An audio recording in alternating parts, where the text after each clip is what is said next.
Skrillin' and tank, rolling with the gang. You sitting out on the sideline tripping, I go to the hole with the rock like Pippin.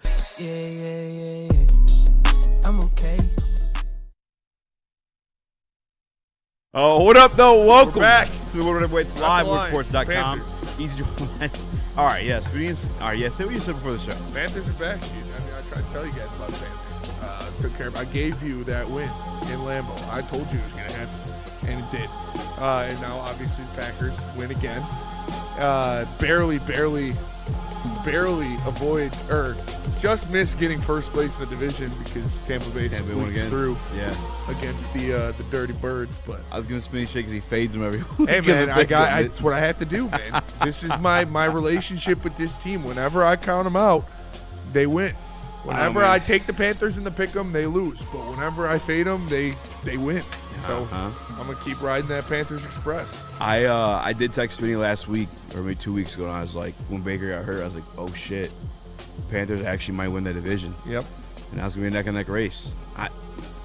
Baker Mayfield, man, Called me a madman. he is a dog. Baker Mayfield is a dog. So is Bucky Earl. Yes. He's every year it feels like the past 2 years he's like losing pieces, and he just fights through it all. This year he's hurt. Yep. Huh. A quarterback fighting through adversity. Okay. Yeah. I was gonna say it. I'm glad somebody said it. It wasn't Jared Goff. It was not his fault we lost. No. You can't blame the loss in Jared Goff. I wasn't talking I'm not about blaming Jared the loss in Goff. Jared Goff. Who were you talking about? Bryce Underwood? Don't worry, they go Fatty to a different McFatty? school. Fast. Fat ass Bryce Underwood lost. They go to a different school. Yeah, they go to a different school. I couldn't imagine losing a college football game this weekend. Oh. Must be a loser in a hot dog suit. Hey. Oh. What up, Glizzy though? boy, Glizzy boy. What I miss? Missed the playoffs. Your picks. Oh. That's what you missed. That was a Missed the picks, missed the playoffs, missed Saturday, missed the warmth on Saturday. Shout out to you. You're a Shout out to legend. everybody. Shout out to these guys. I mean, obviously Brendan and them set it up. Thank you guys for giving the credit. You know, I heard you earlier, Spenny, shout out. Appreciate you guys and appreciate the audience that honestly rocked with us all year long on the Michigan live streams. Not the way you want to go out, losing to your rival, getting embarrassed. It's never good enough to lose to Ohio State. But getting embarrassed at home, outside in the cold, was a whole new level of pain. I'll tell you that right now. And going into year 2, under Bryce Underwood, under center, he can never look like that again. Not just against Ohio State, just in any game throughout the rest of his college career, he will never look like that again. Or else there will be heads will roll. All right, I need microwave reactions. Number 1, who do you blame most for the loss? Sherrone Moore. Okay, number 2. Sherrone Moore. I mean, who do you guys blame the most? Sherrone Moore. Sherrone Moore. Number 2. There's some Is weird Sherrone rumors Moore going your on. head coach next year? Yeah, unfortunately. Yes, he will be. Spinny, you had the best reasoning why though. He's the scapegoat. Oh, Sherrone Moore? Yeah. Yeah. Obviously that stuff came out about him. He will not be. About him in some trouble, which was, I mean, I think it's false. I haven't seen it. And so There is nothing credible about Sherrone Moore being in any sort of... No, If you're a Michigan fan though, I don't know, but just real quick, if you're a Michigan fan, you want this to be credible. That's all I'm saying. Spinny, break it down. 1 second. Let me finish posting this link. We will be back. We will get to the playoff. Bryce Underwood will look like a star next year. Did he look like a star Saturday? No, he looked like a bum. He did look like that fatso that was putting on the freshman 20 that we got clips talking about when that blew up for 100,000 views. But you know what? He will be back. He will learn from this. He was an 18-year-old freshman. I wanted him to start this year. Take some bruises, take some lumps. It was always about winning a natty in your national career, and he can still do that. Yeah, for LSU. That's just not true. Keep coping. Keep coping. Keep coping. You know that he's going to be a problem in the next States couple was years. Nick March Winners too. don't Yeah, have to you cope. lost. Yeah, we won. You're the one coping. You beat Maryland. Yeah, We beat you guys this year. barely. Yeah, we beat Remember U of that- M. Remember that Heisman pose? We beat U of M, the remember University of that Maryland. You Covered remember the that? spread. You remember that Heisman pose that Bryce Underwood hit in Spartan Stadium? What do you I grade remember the that. season? What do you grade the season? That's a Paul Bunyan pose. Yeah, it was not high. True. All right. B. L fan. B. B. A B? A B? Missing the playoffs, a B? I give it a B. What do you grade Bryce Underwood's season? If you makes a playoff, I give it an A+. I think that's phenomenal. What do you grade Bryce Underwood's season? C+. You know, C+, because he avoided the upsets. There was many opportunities where this team could have gotten upset, and he avoided all of them. So they were never favored in those 3 losses. He avoided the upsets when it could have been us getting made fun of for years against Purdue and against Northwestern. He avoided them big spots. Luckily, we won those games. Last question. How do you feel about Michigan State having 2 quarterbacks throw for more touchdowns than him? I don't give a shit about the touchdowns. Never have. It's all about the dubs. All about the dubs. Well, I have a genuine question. I'm not trying to poke fun at all. Like, when are you allowed to have expectations for a freshman quarterback? You were supposed to have it for him this year. I had, legit. Like, when you have expectations against Ohio State that he would look way better than he did.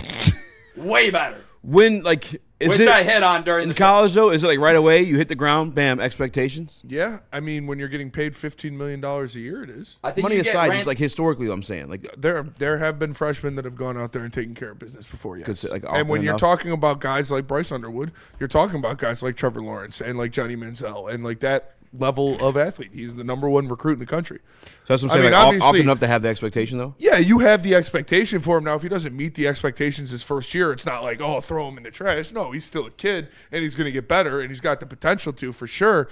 But, he didn't meet his expectations, and he'll tell you that. That's the worst he will ever look in his college career against Ohio State at the Big House. I promise you that. My word to you guys, Michigan fans.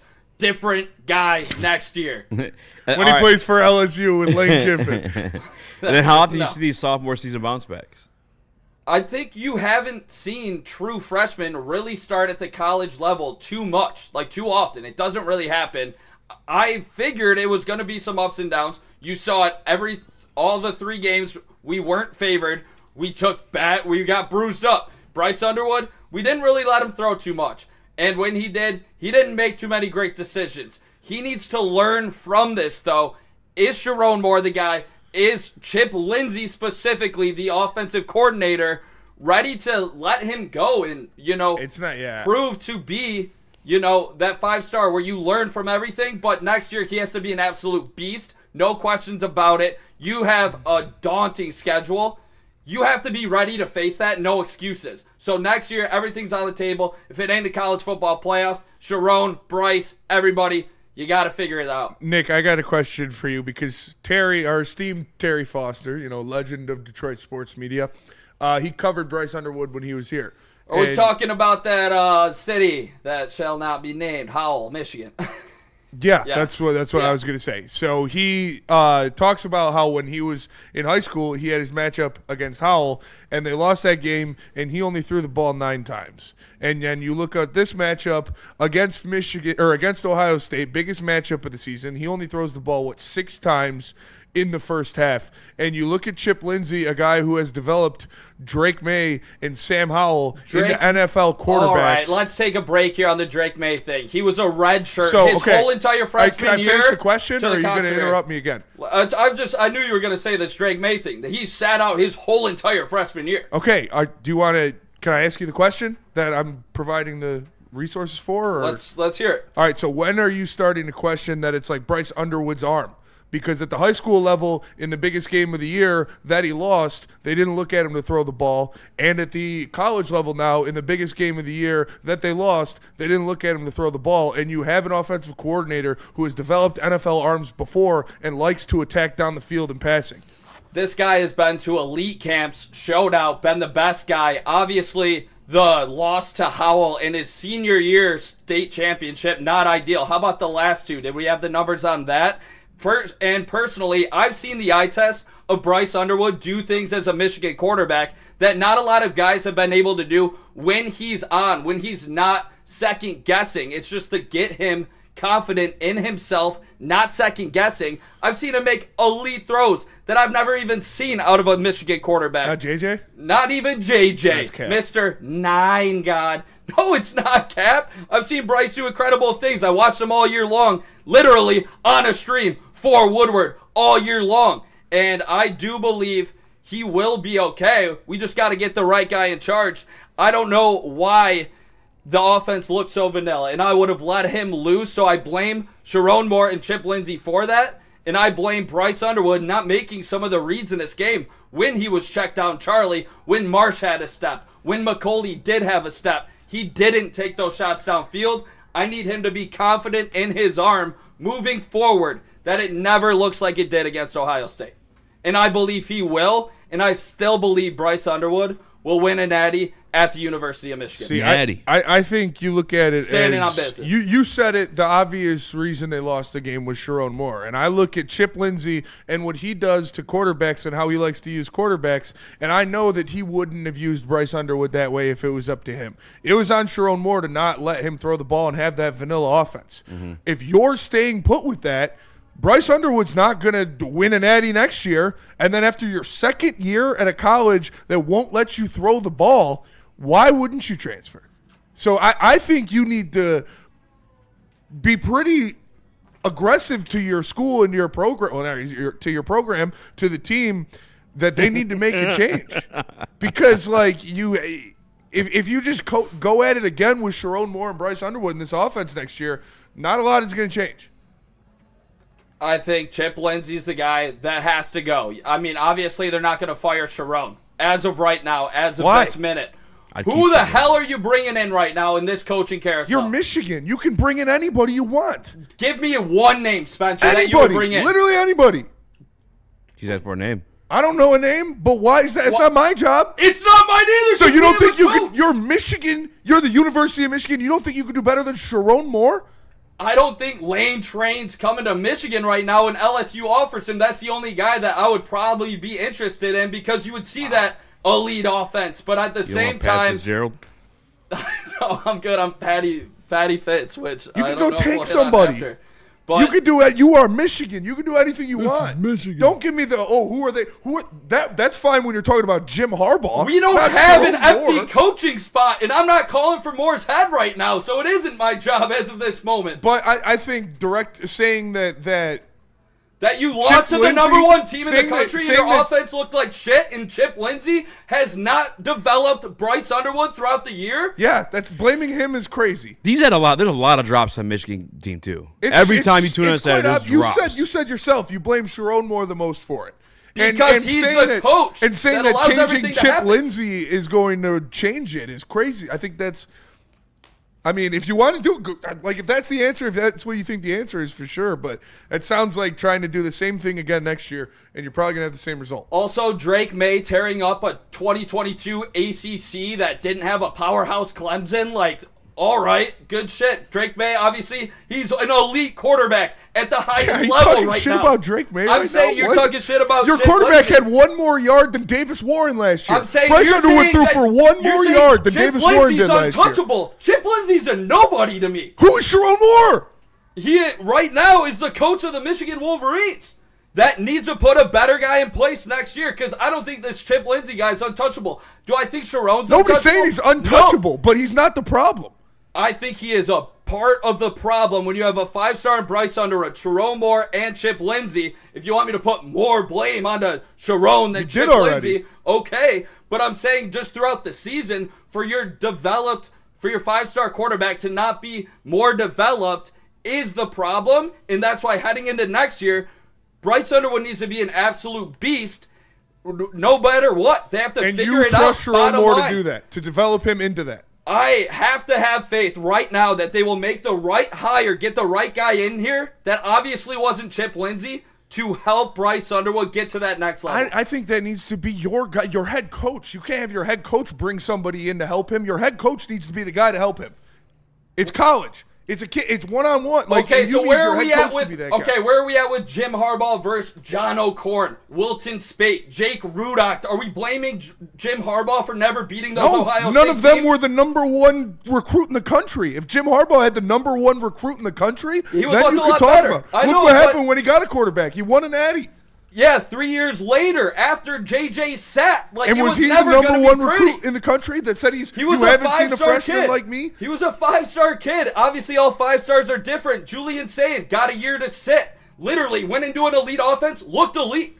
Bryce Underwood didn't sit this year. To me, everything's on the table next year. I think Bryce Underwood will look a lot more elite. You better hope. You'll see him make big throws, and I think you'll see him take off a lot more confident. In the college landscape, if they don't do everything next year, he's going to transfer for sure.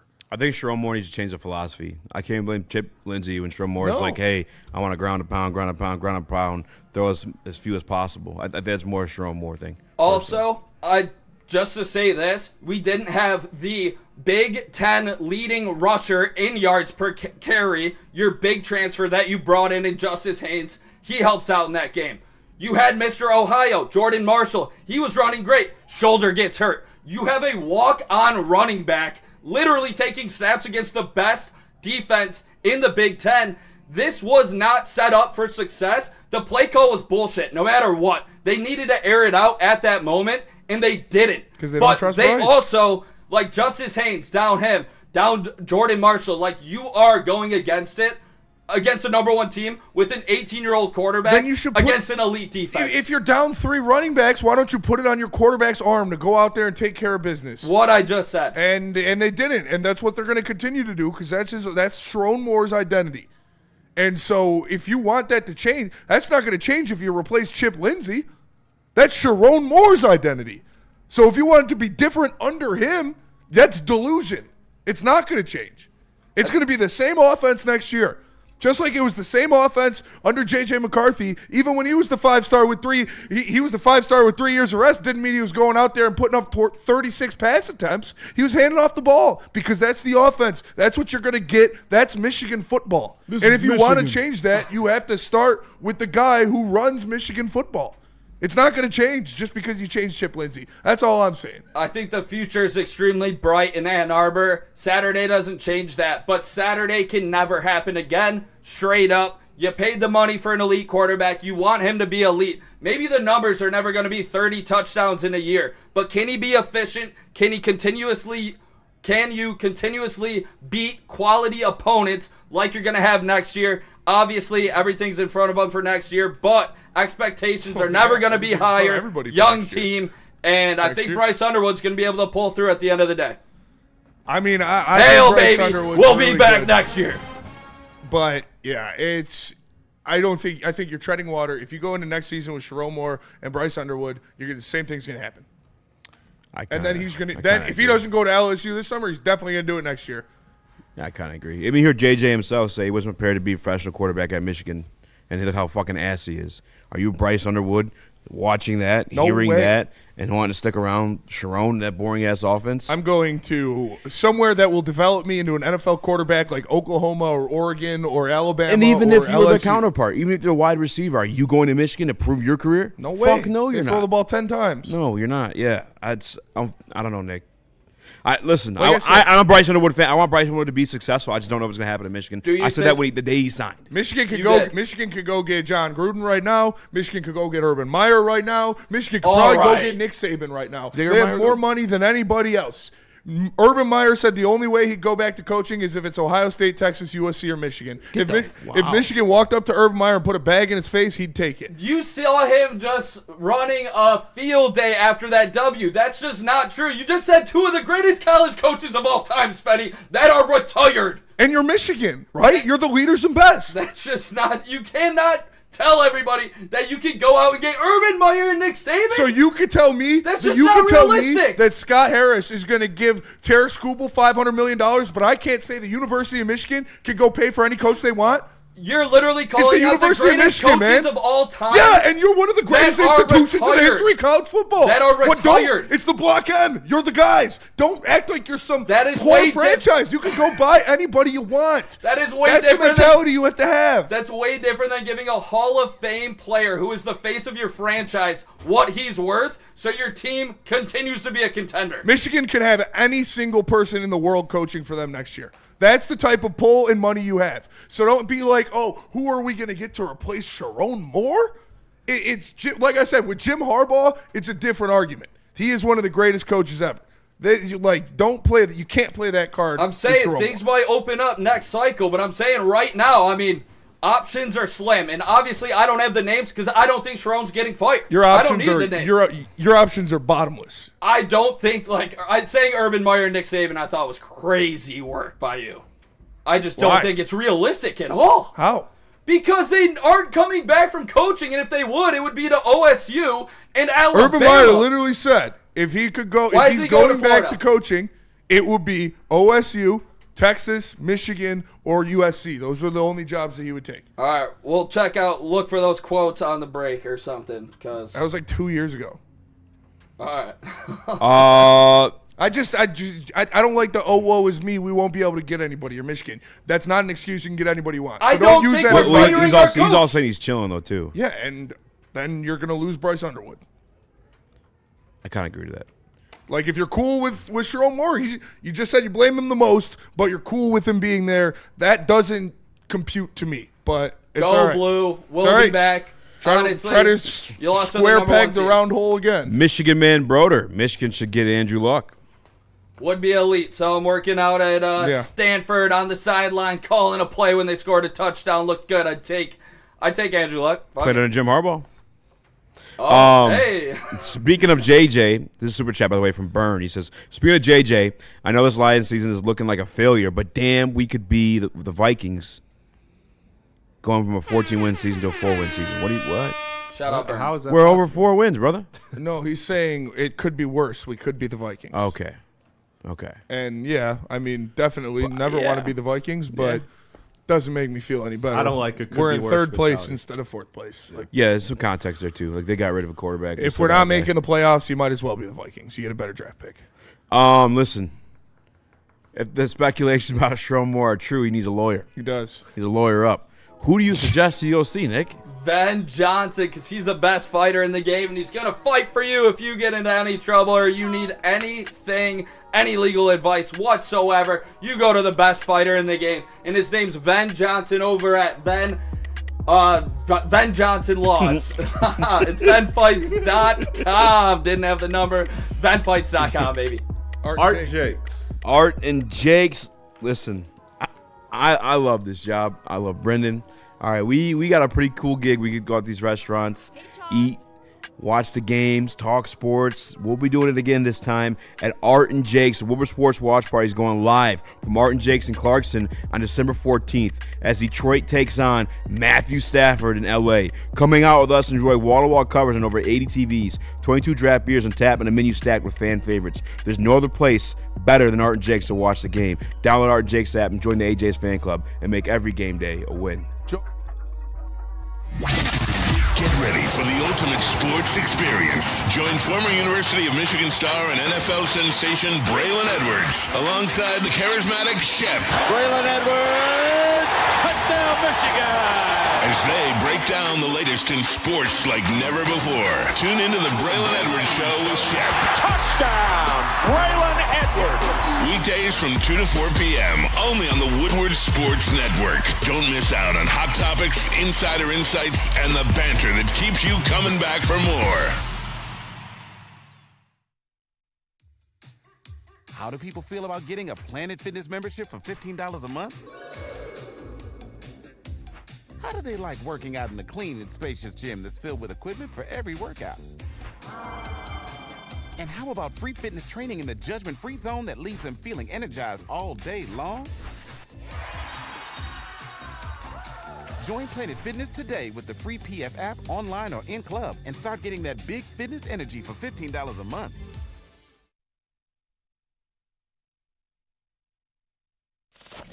We don't like to brag that we are the toughest sports network in Detroit, but we do have a guy named Darren McCarty on our side. Woodward Sports.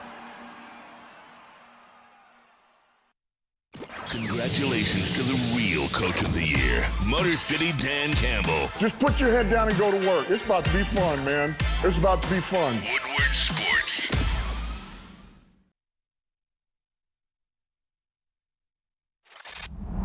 Love Woodward Sports? Love wearing clothes? Then you should be wearing Woodward Sports clothes. Check out our full line of merch at woodwardsports.com. Just click on shop. We have all your favorite designs, like Dan Campbell kneecaps, Woodward golf, and of course, our own logoed out merchandise. Men, women, infants, kids all love Woodward Sports. Impress your friends. Impress your boss. Impress your dog. Buy Woodward Sports merch today.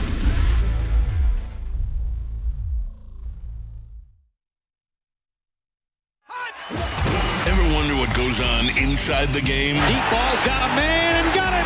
Touchdown, Braylon Edwards. Join Braylon Edwards and Shep. Edwards has it. 10-5, touchdown. On the Braylon Edwards Show with Shep. Barr looks in zone. Got Edwards for the touchdown. Where they dive deep into the heart of sports. Weekdays from 2 to 4 p.m., they're bringing you expert analysis, exclusive interviews, and a fresh perspective on the sports you love. Don't miss it, only on the Woodward Sports Network. Shout out to the fellas from Spiral Legs. Got to meet up at the Club Can event. Super cool dudes. Gave us some tester products that are phenomenal. Spiral Legs, a premium pre-roll brand where bold innovation meets meticulous precision. Spiral Legs sets a new standard, blending strength and sophistication for those who value products built with care and purpose. Spiral Legs can be found in over 200 dispensaries in Michigan, including your local jars. Follow Spiral Legs on Instagram at Spiral Legs Official. Also, Massage Chair House. Go see my guy, Dr. Eric Duncan, the leader of Massage Chair Review channels. You want to know why? He has his large massage chair showroom in the Midwest. Scan the QR code or visit him in person at the corner of Woodward and Long Lake Road. It's massagechairhouse.com. Go visit him on person. Just fucking hop on his head. Say what's up, dude.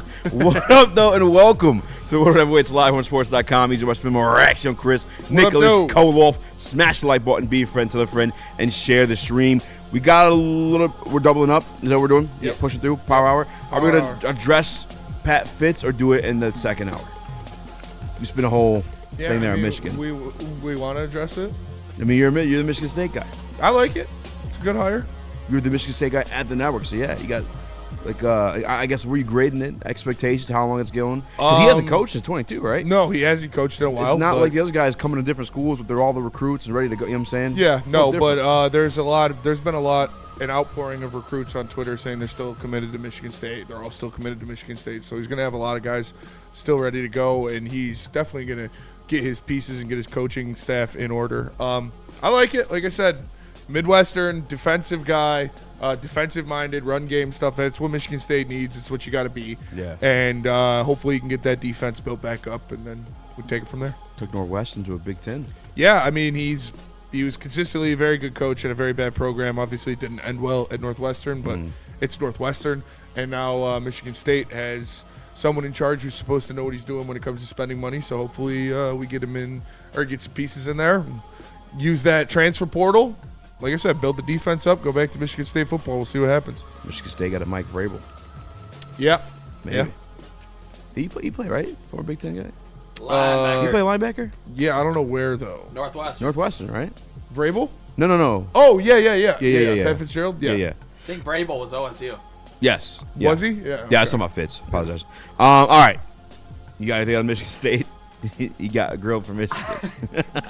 I mean, it'll be great for Michigan. That's where all I'm at. I think Bryce Underwood rails them by 30 next year. That's where I'm at. Yeah, they might play LSU in the non-con. I think Michigan beats them by 30 next year at the Big Honestly, House. though, if you are paying Bryce that much, he should have a say in what the fuck's going on with the offense. He should. A little bit. Unless he's just okay with it. Are you okay with it being that style?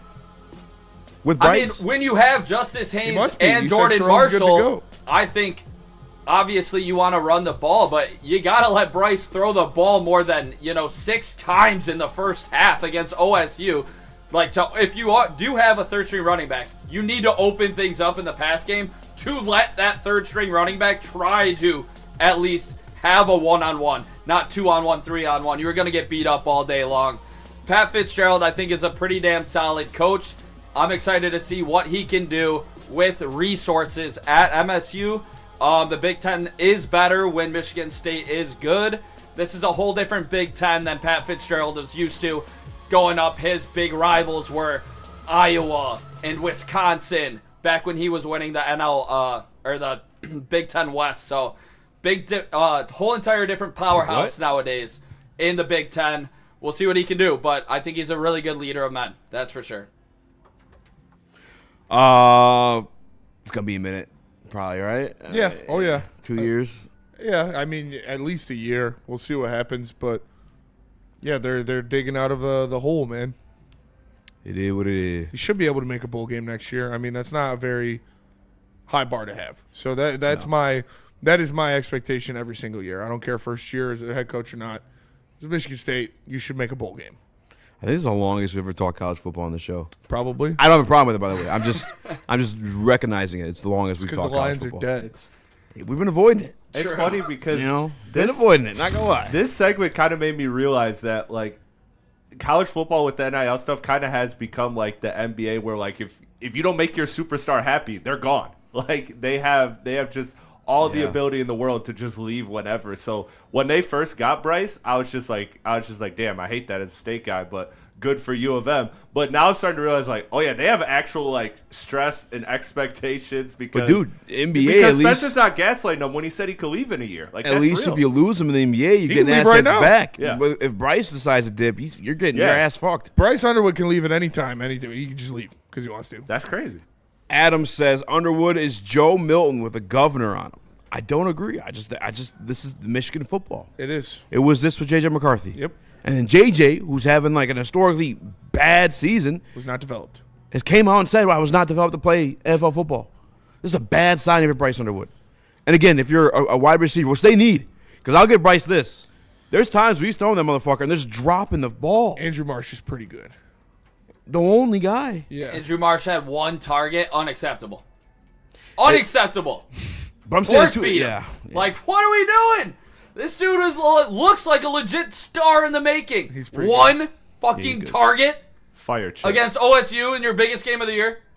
Like and they don't have an elite tight end. Like Michigan needs an elite tight end to run this offense. We thought we had one. If you're gonna do this, you need a tight end. Who? Downhill all season long. Marlon Klein was a rising star last year. Literally the only guy that could catch a pass. I do remember him, actually. After Colson Loveland got hurt. I wasn't even joking. Bryce Underwood threw for one more yard than Davis Warren. In the Ohio State game? No, this year. No. Than Davis Warren did last year. I think he threw like one more yard. Are you sure? Yeah, well, Neil brought it up, but yeah. I trust it because he was looking it up right on his laptop. How many feet of passing yards is it? From last year to this year? 9 feet of passing yards, yeah. No. He threw more. Davis Warren last year. Davis Warren last year threw 1,199 yards. And Bryce Underwood threw 2,229. And he had 9 touchdowns, 6 interceptions. Davis Warren, 7 touchdowns, 9 interceptions, according to Sports Reference College. And also, I heard Neil bring up the Auburn thing. Got to hit on it. Auburn, last 2 years, 10-14. Michigan, after winning a national championship, 17-8 after developing a quarterback. So let's chill on the Auburn comps real quick. 10-14 the last 2 years. Michigan, 17-8. Thank you, Neil. Take a seat. What would this Michigan team be in the SEC? LSU. Minus one championship. Minus one championship. You're so full. Look it up. Look it up. I've been trying to give you some. Look it up. 2 championships, 97, Nick, 2023. LSU, that's not 3 championships since then. What would this Michigan team be if you put them in the SEC? Record-wise. Yeah. They would be Auburn. No comment. 17-8. Definitely not LSU. I don't even know where to start with the Detroit Lions, to be honest with you guys. I guess to kill some time up until the next break, what? That's how it's got me feeling. Last week fucking sucked as a Detroit sports fan. It was a brutal week. It started off, at least the weekend, I should say. Friday, I'm sorry, was that Wednesday? Wednesday, Cade chokes with the game on the line. That was brutal. That's our guy. That's our star. That's our savior. That fucking sucked. Thursday, I don't remember what happened Thursday. I don't know what talking about what happened Thursday. Yeah. I'm sure. Lions got they didn't get their asses kicked. But it felt like a decisive win, although it was one score. They got their asses kicked for sure. Yeah. Jordan Love, for all the people who say he's not a good quarterback and can't do this, can't do that, he looked pretty damn good out there. And the Pistons lose again. Pistons won, though. Yeah, Saturday. Yeah. Saturday they kind of relieved us of that. But yeah, Friday they got eliminated from the historic NBA Cup, so lots at stake there. Then Frank Ragnow doesn't pass his physical. Is not going to play for the Detroit Lions. That was the nail in the coffin. Congratulations. Breaking news. Breaking news. Breaking news. Per Tom Pelissero, The Detroit Lions have placed cornerback Terrion Arnold on the injured reserve. Yeah, I saw that coming. I saw the practice report. I saw his shoulder. I thought immediately after he knocked the shit out of, was it Wilson? He hit the fuck out of somebody in that Thanksgiving game. And it was like, oh, that can't be good for that shoulder. That was supposed to take you out of the season. That's, we were trying to avoid bad news. We got We should have stayed to college football, man. We're so cooked. That was 100% because I noticed him in the beginning of the game, and I'm like, oh, Terrion's back, sweet. And then it was like, oh, where'd Terrion go? Because kept seeing Meek get cooked. I love Meek, by the way. He was getting cooked a little bit out there, so I was like, yeah. So I believe this shit. This is what I got to say about the Detroit Lions. Look, I know that the Detroit Lions have completely fallen apart this year. Or they're starting to completely fall apart this year, and it could get really ugly when you have Dallas come in. And I know people want to blame Jared Goff or blame the offensive line or blame Aiden Hutchinson, but you can't blame a single person. This is a complete collapse on pretty much every level of this football team. And quarterback wins are a thing, though. Yeah, yep. Quarterback wins are not a thing. Not a big quarterback win guy. Sorry. Yeah. So, I don't know where I was going with that. You're good. The Terrion Arnold news fucking sucks. I think you were going along lines you can't blame one singular person. By seeing this town, we like to credit one singular person. But it doesn't work that way. When we tell you guys you try crediting them, we told you it doesn't work that way. So we're not going to blame one singular person as well either. But Terrion Arnold is definitely another big blow for you. We've been missing him for the majority of the season. So it's like, it is unfortunate, obviously, yeah. But it's been what it's been. He hasn't been here. That was the first game back in like 3-4 games. I think it's more unfortunate for him as a former first-round pick who had to have some expectations in this town, maybe beyond that too, like in the NFL, for it not to work. And then Broden Woodward Sports Chat asked, was it Jordan Love being good or was the OC and the offensive line? No, it was Jordan Love being good. If you watch Jordan Love made some great throws. We're going to do a pass rush segment, talk about the pass rush at some point during today's show, and it's some of it was us not getting home. Yes. But a lot of it, if you went back and watched the tape, Aleem McNeil was on that ass. It's just this guy, Jordan Love, just fucking floats backwards and then throws these fucking, like, over-the-top, like, fadeaway throws.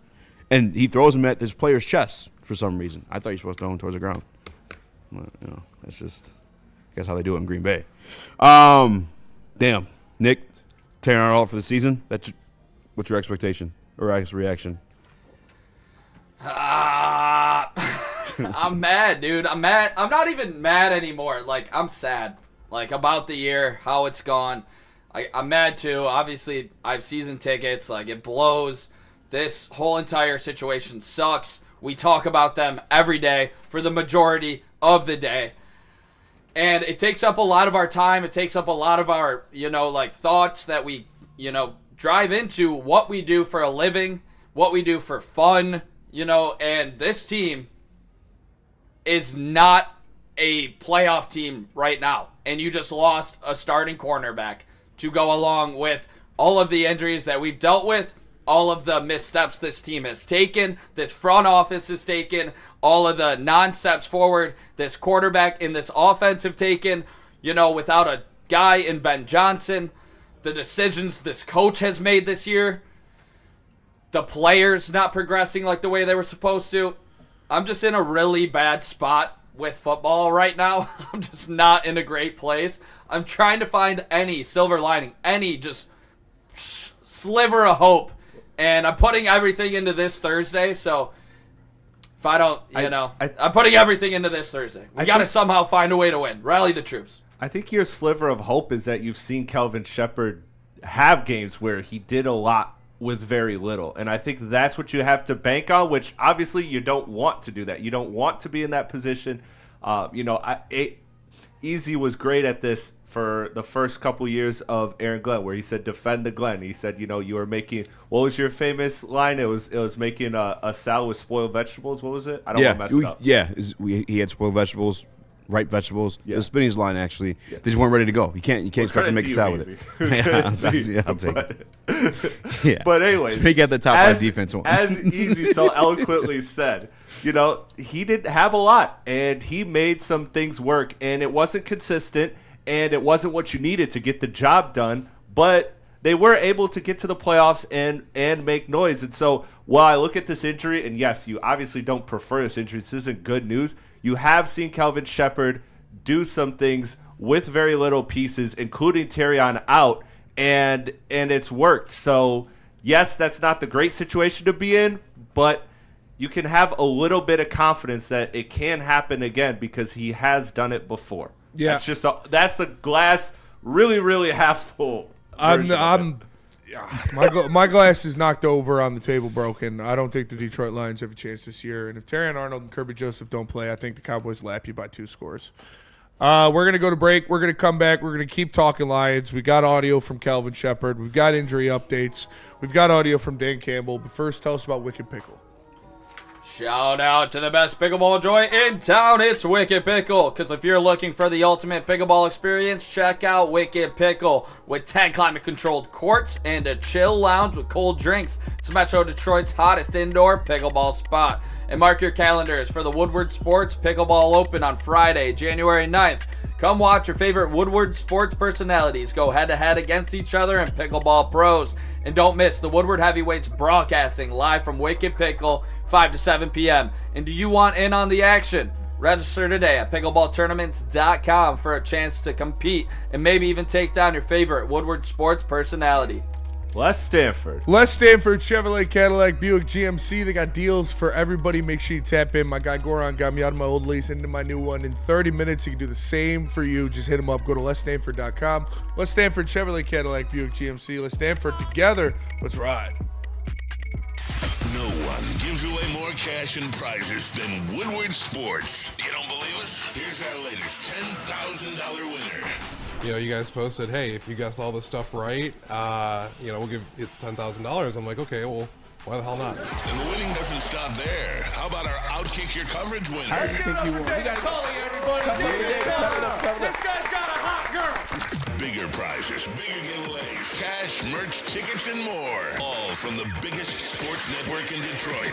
No one does it bigger and better than Woodward Sports. Make sure you're following, liking, subscribing on Instagram, Facebook, X, and YouTube for your chances to share in the winning. From Detroit's #1 sports network, Woodward Sports.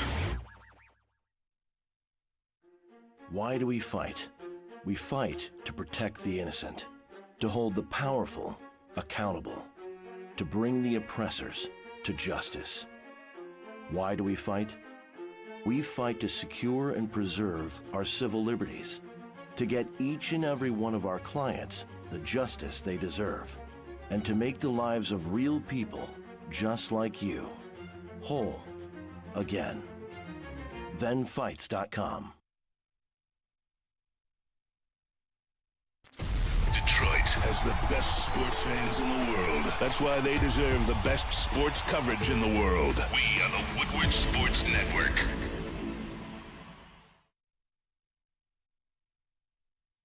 Cuts for Men open 7 days a week. Walk-ins are always welcome. Stop in, sit down, relax, get an award-winning haircut from one of our lovely, talented stylists. You can get a hot leather, neck shave, a scalp massage, a hot towel treatment, all of that wrapped into one in the King's treatment. Lady Jane's Haircuts for Men open 7 days a week. It's wicked awesome. And Jack's Car Wash. And Jack's Car Wash. Text WSN 888-522-1729. 40-plus locations all around Michigan. You'll see one on your way home. I know I do. Text WSN to 888-522-1729. Get a free car wash. What up, though? Welcome back to World Heavyweights Live, WoodwardSports.com. Easy about Spimo or Action. Chris, Nicholas Koloff. Smash the like button, be a friend, tell a friend, and share the stream. We're just going to jump right into it. Talking a little bit about the injuries. Obviously, Frank Ragnow news fucking sucked. Spinny, you've been saying it. If the Detroit Lions don't have, you said this on Friday's show, don't have Kerby Joseph and Frank Ragnow, the Dallas game's cooked. Well, officially out Frank Ragnow. Gone. And we don't even know if he's going to come back next season. That could have been an itch for this season. And I don't even know how the contract works at that point, too, because he would have officially been retired for an entire year. Because he picked back up in an old contract. You got to re-sign him if he does. I don't even know how that works in that scenario. But the news today / yesterday has been our all-pro safety Kerby Joseph, who tweeted out, "I'm at a loss for words." Then he went on to Instagram. He said, what did he say on Instagram? God help me. God help me. Then deleted his Twitter. Yeah. And then do we have the Dan Campbell clip? It's in downloads, but I'll send it. Didn't sound good. It did not sound good. It sounds like cartilage, which if you guys don't know, the cartilage in your knees, the cartilage everywhere in your entire body, does not regenerate. It does not grow back. There are no magic supplements. There are no magic surgeries as of right now. You could put some stuff over it with stem cell. They don't know how to make it turn into cartilage. It just patches the hole in your knee. The only reason I know a little bit about this, I had Osgood-Schlatter. I didn't grow my cartilage until like 11th grade, halfway through 11th grade summer. That shit fucking sucks. Having no cartilage in your knees and running on that shit, it hurts. And obviously via Frank Ragnow, we know there's different pain tolerances. This guy didn't know he had a fucking grade 3 hamstring there. Kerby Joseph's cartilage knee situation obviously holding him back a little bit. And when Dan Campbell spoke about it, and I'll send here to Chris shortly, he was asked point blank, hey, is this something you close shop for the season, get some surgery, he'll be back to regular next year? And Dan Campbell said, I don't know. Yeah. It's something he's going to have to deal with, something he's going to learn to manage. And that's what becomes a bit concerning. And it has led to some people speculating those tweets, those posts were about a possible retirement for Kerby Joseph, Spinney. Yeah, I mean, that was just instant over-speculation by people freaking out. There was nothing pointing to any of that at all. And Dan Campbell in the press conference said that he expects him to be in individual drills at practice and things like that. And he was. We saw him out there doing some drills, doing some work with the defensive backs, moving, cutting. Big old brace on his leg, which is tough to see. But it's tough to see. I still don't think he's going to play.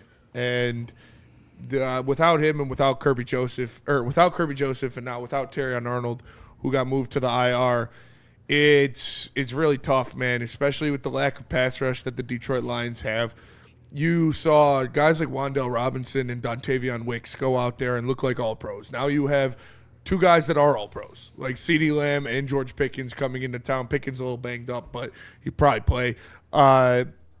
It could get ugly for the Lions defense if they can't get to Dak Prescott, because those guys are the real deal, and this has been one of the hottest offenses in the league all year.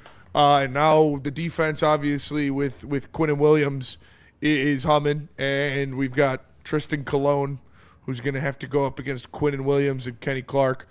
So not great here when you talk about the forecast for this one, but hopefully Kerby Joseph can play. We need Kerby Joseph in this game. I just find it hard to believe that he's going to play, because if you know what his leg is, they obviously already know about it. They've been dealing with it. They've been talking about it for a while now. If you have the ability to bring him back in a game, it would have been on Thanksgiving against the Green Bay Packers with the division on the line. That's the game you would have brought him back for.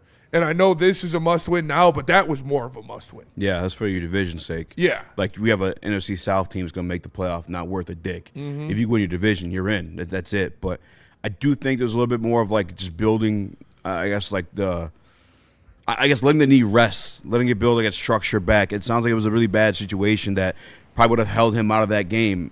I know I expected him initially to play that game, but I do think we have the practice footage of him playing today or practicing today. We don't got to play it, but if you can play if you like. He was back there out there today. He did the giant leg brace. I do think he's going to try to play, give it a go against the Cowboys. That's, 3 days now? It's not ideal, but I think he's going to give it a go, man, because basically from the sounds of it, we'll play the Dan Campbell clip. Shout out to Colton Pouncey. It is what it is. This thing's not going to get better. I saw a comment in the Woodward Sports chat. Your ear cartilage grows back. I think your ear cartilage grows. I don't know that it grows back. If you shot your ear off, it's not growing back. You know what I'm saying? They'd have to get the megaphone like Bloodbath McGrath. I'm pretty sure nipples grow back. No way. Is that for real? Yeah. That's crazy. I heard that somewhere. I remember. I heard that somewhere. I remember.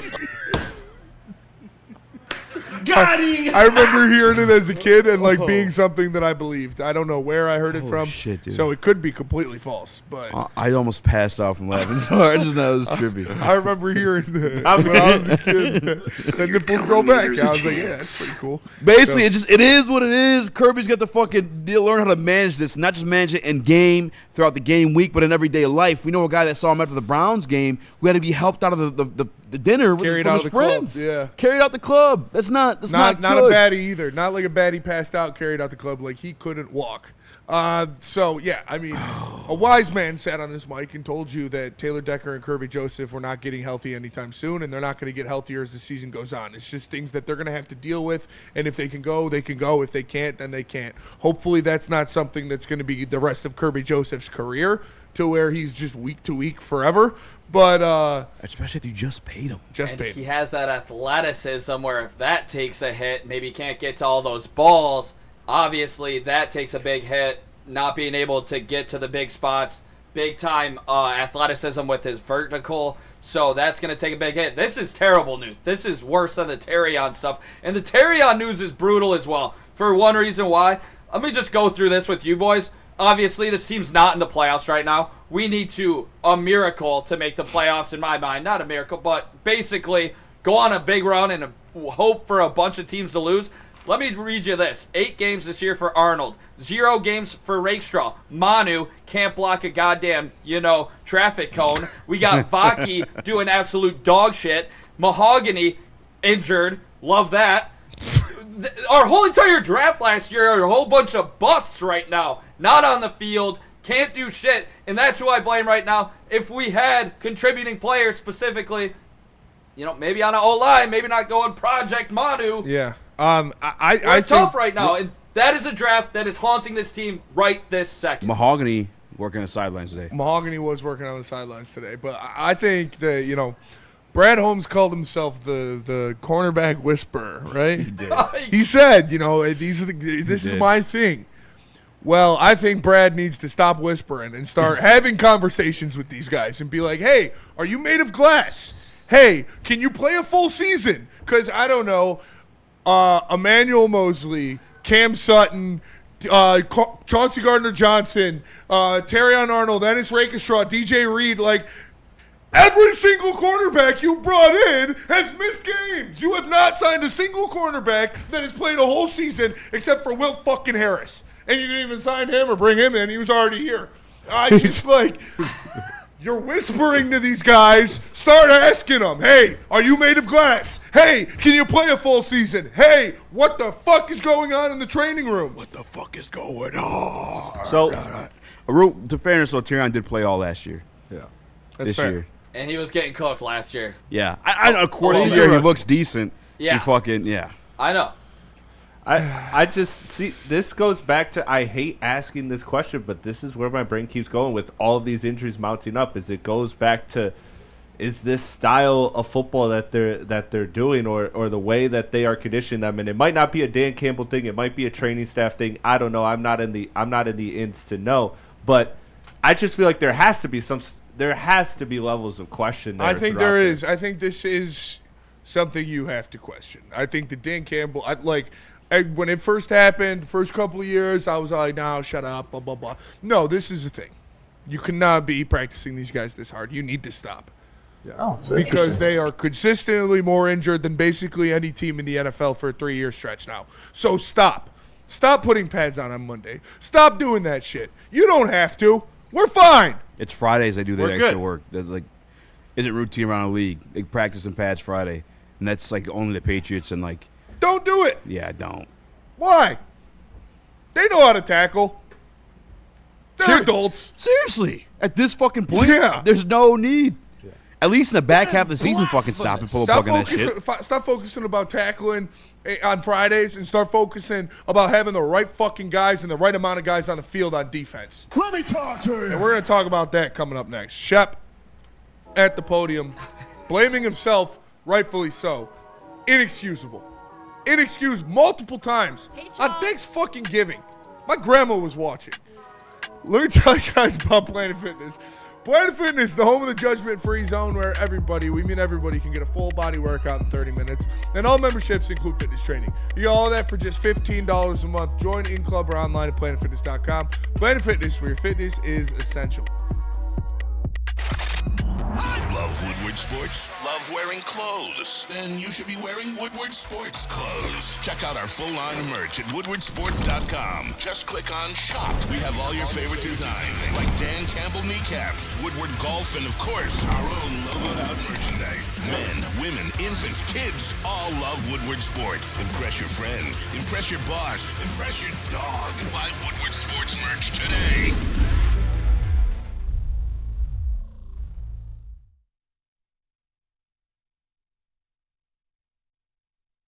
Walk into any Lady Jane's Haircuts for Men today. Open 7 days a week. Sit back, relax, and enjoy precision haircut, scalp massage, hot leather neck shave, and hot towel treatment from one of our talented stylists. Step up your game this season and take advantage of our $20 haircut special.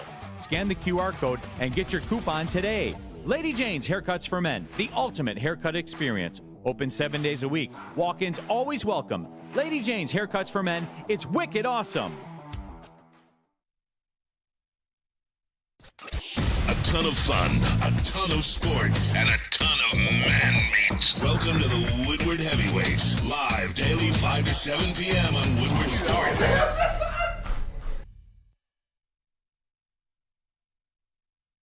Mad Packs. Go to getmadpacks.com. Find a store near you carrying the best product in the game, whether it's the high-low pre-rolls, the Boom, Shaka, Laka, Tarantulas. Go check it out. Mad Packs. Go to getmadpacks.com. Mad Flavor, Mad High, me, MPX. Shout out, man. Thanks. What up, though? Welcome back to Woodward Heavyweights Live, motorsports.com. You know my spin more reaction on Chris, Nicholas, Koloff, smash like button, be a friend, tell a friend, share the stream. No, Kerby Joseph's not retiring. We don't know what this stuff is about. Could be something personal. We're going to leave that alone. We do have Kelvin Shepard talking about what's going on with this goddamn defense.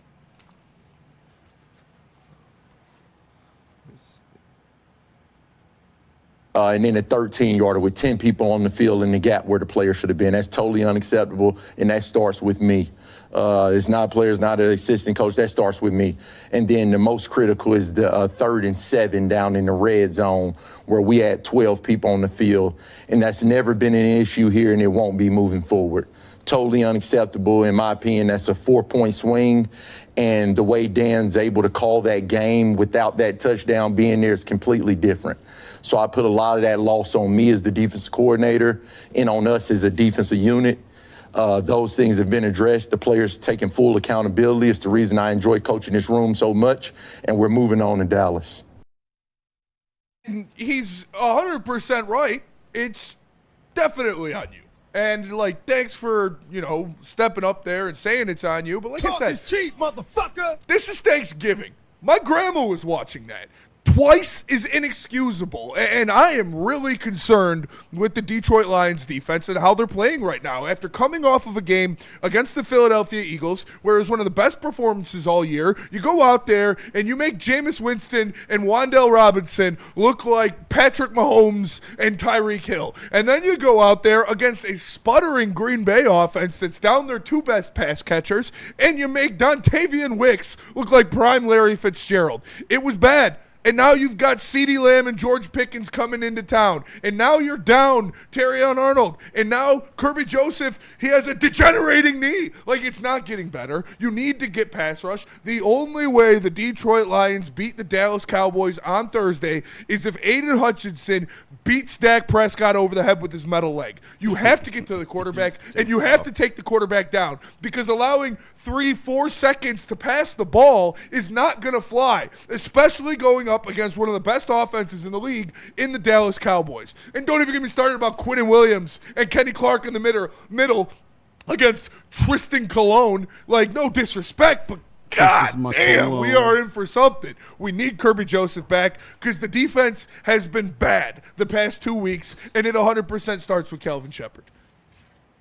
It's fucking brutal, man. The one maybe saving grace I have is that I do think the pass rush situation, just in the Green Bay game, there's answers for.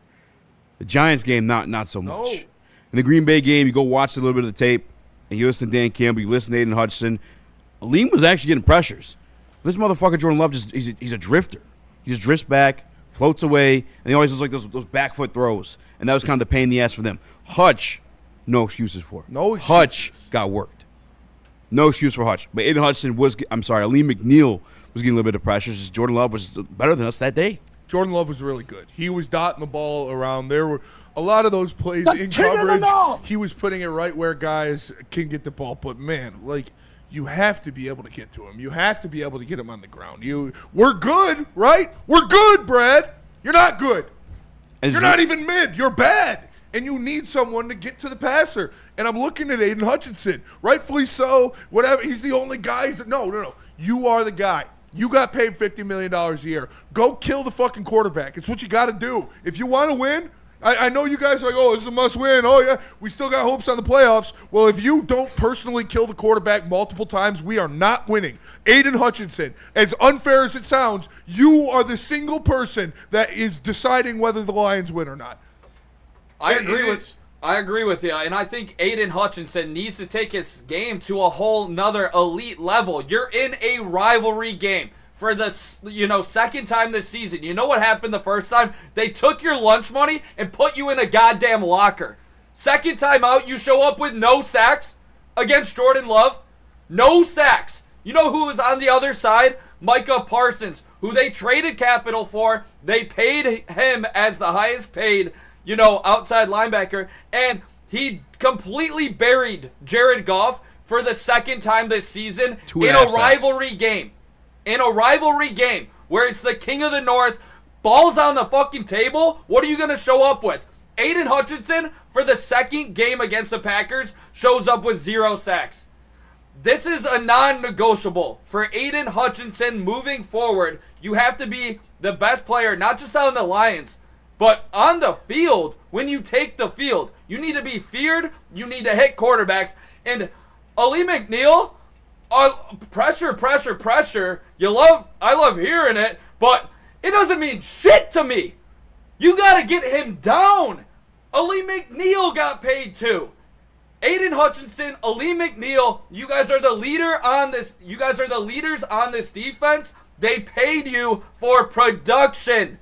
Not for pressures. Production on sacks. Aleem McNeil, Aiden Hutchinson, step up, because obviously Kelvin Shepard's going to look bad when the defensive line plays like dog shit. No excuses, honestly. This defense needs to pick up this offense that's sputtering a little bit. And you paid 2 guys to do it, and they're not. Top 10, top 5 contracts. Aiden Hutchinson, the highest paid non-quarterback in the National Football League right now. What's crazy, too, is I obviously watched the Jordan Love stuff on film, and then I went to go look at the numbers, see if they, if it's a consistent or it's just our defensive line did it against. No, he's tied with the 4th fewest sacks in the National Football League. If you take out guys who've been hurt or playing in place of guys who've been hurt, you know who he's tied with? Dak Prescott. Jeez. Who you play Thursday with your season essentially on the line. No, don't like that. Bet on the Cowboys -7.5 alternate line. It'll win 220. I still think we could do it, man. If Kerby plays, we got a chance. If Kerby plays, we got a chance. If Kerby doesn't play, I don't think you have a chance. I thought that this season you had the reprieve of possibly getting not only the best safety in the league back, but the best center in the league back. We're definitely not getting the best center back. You're not even getting Graham Glasgow back. Dallas. It's not like Dallas is this juggernaut or Dallas is this elite team or so much better than you.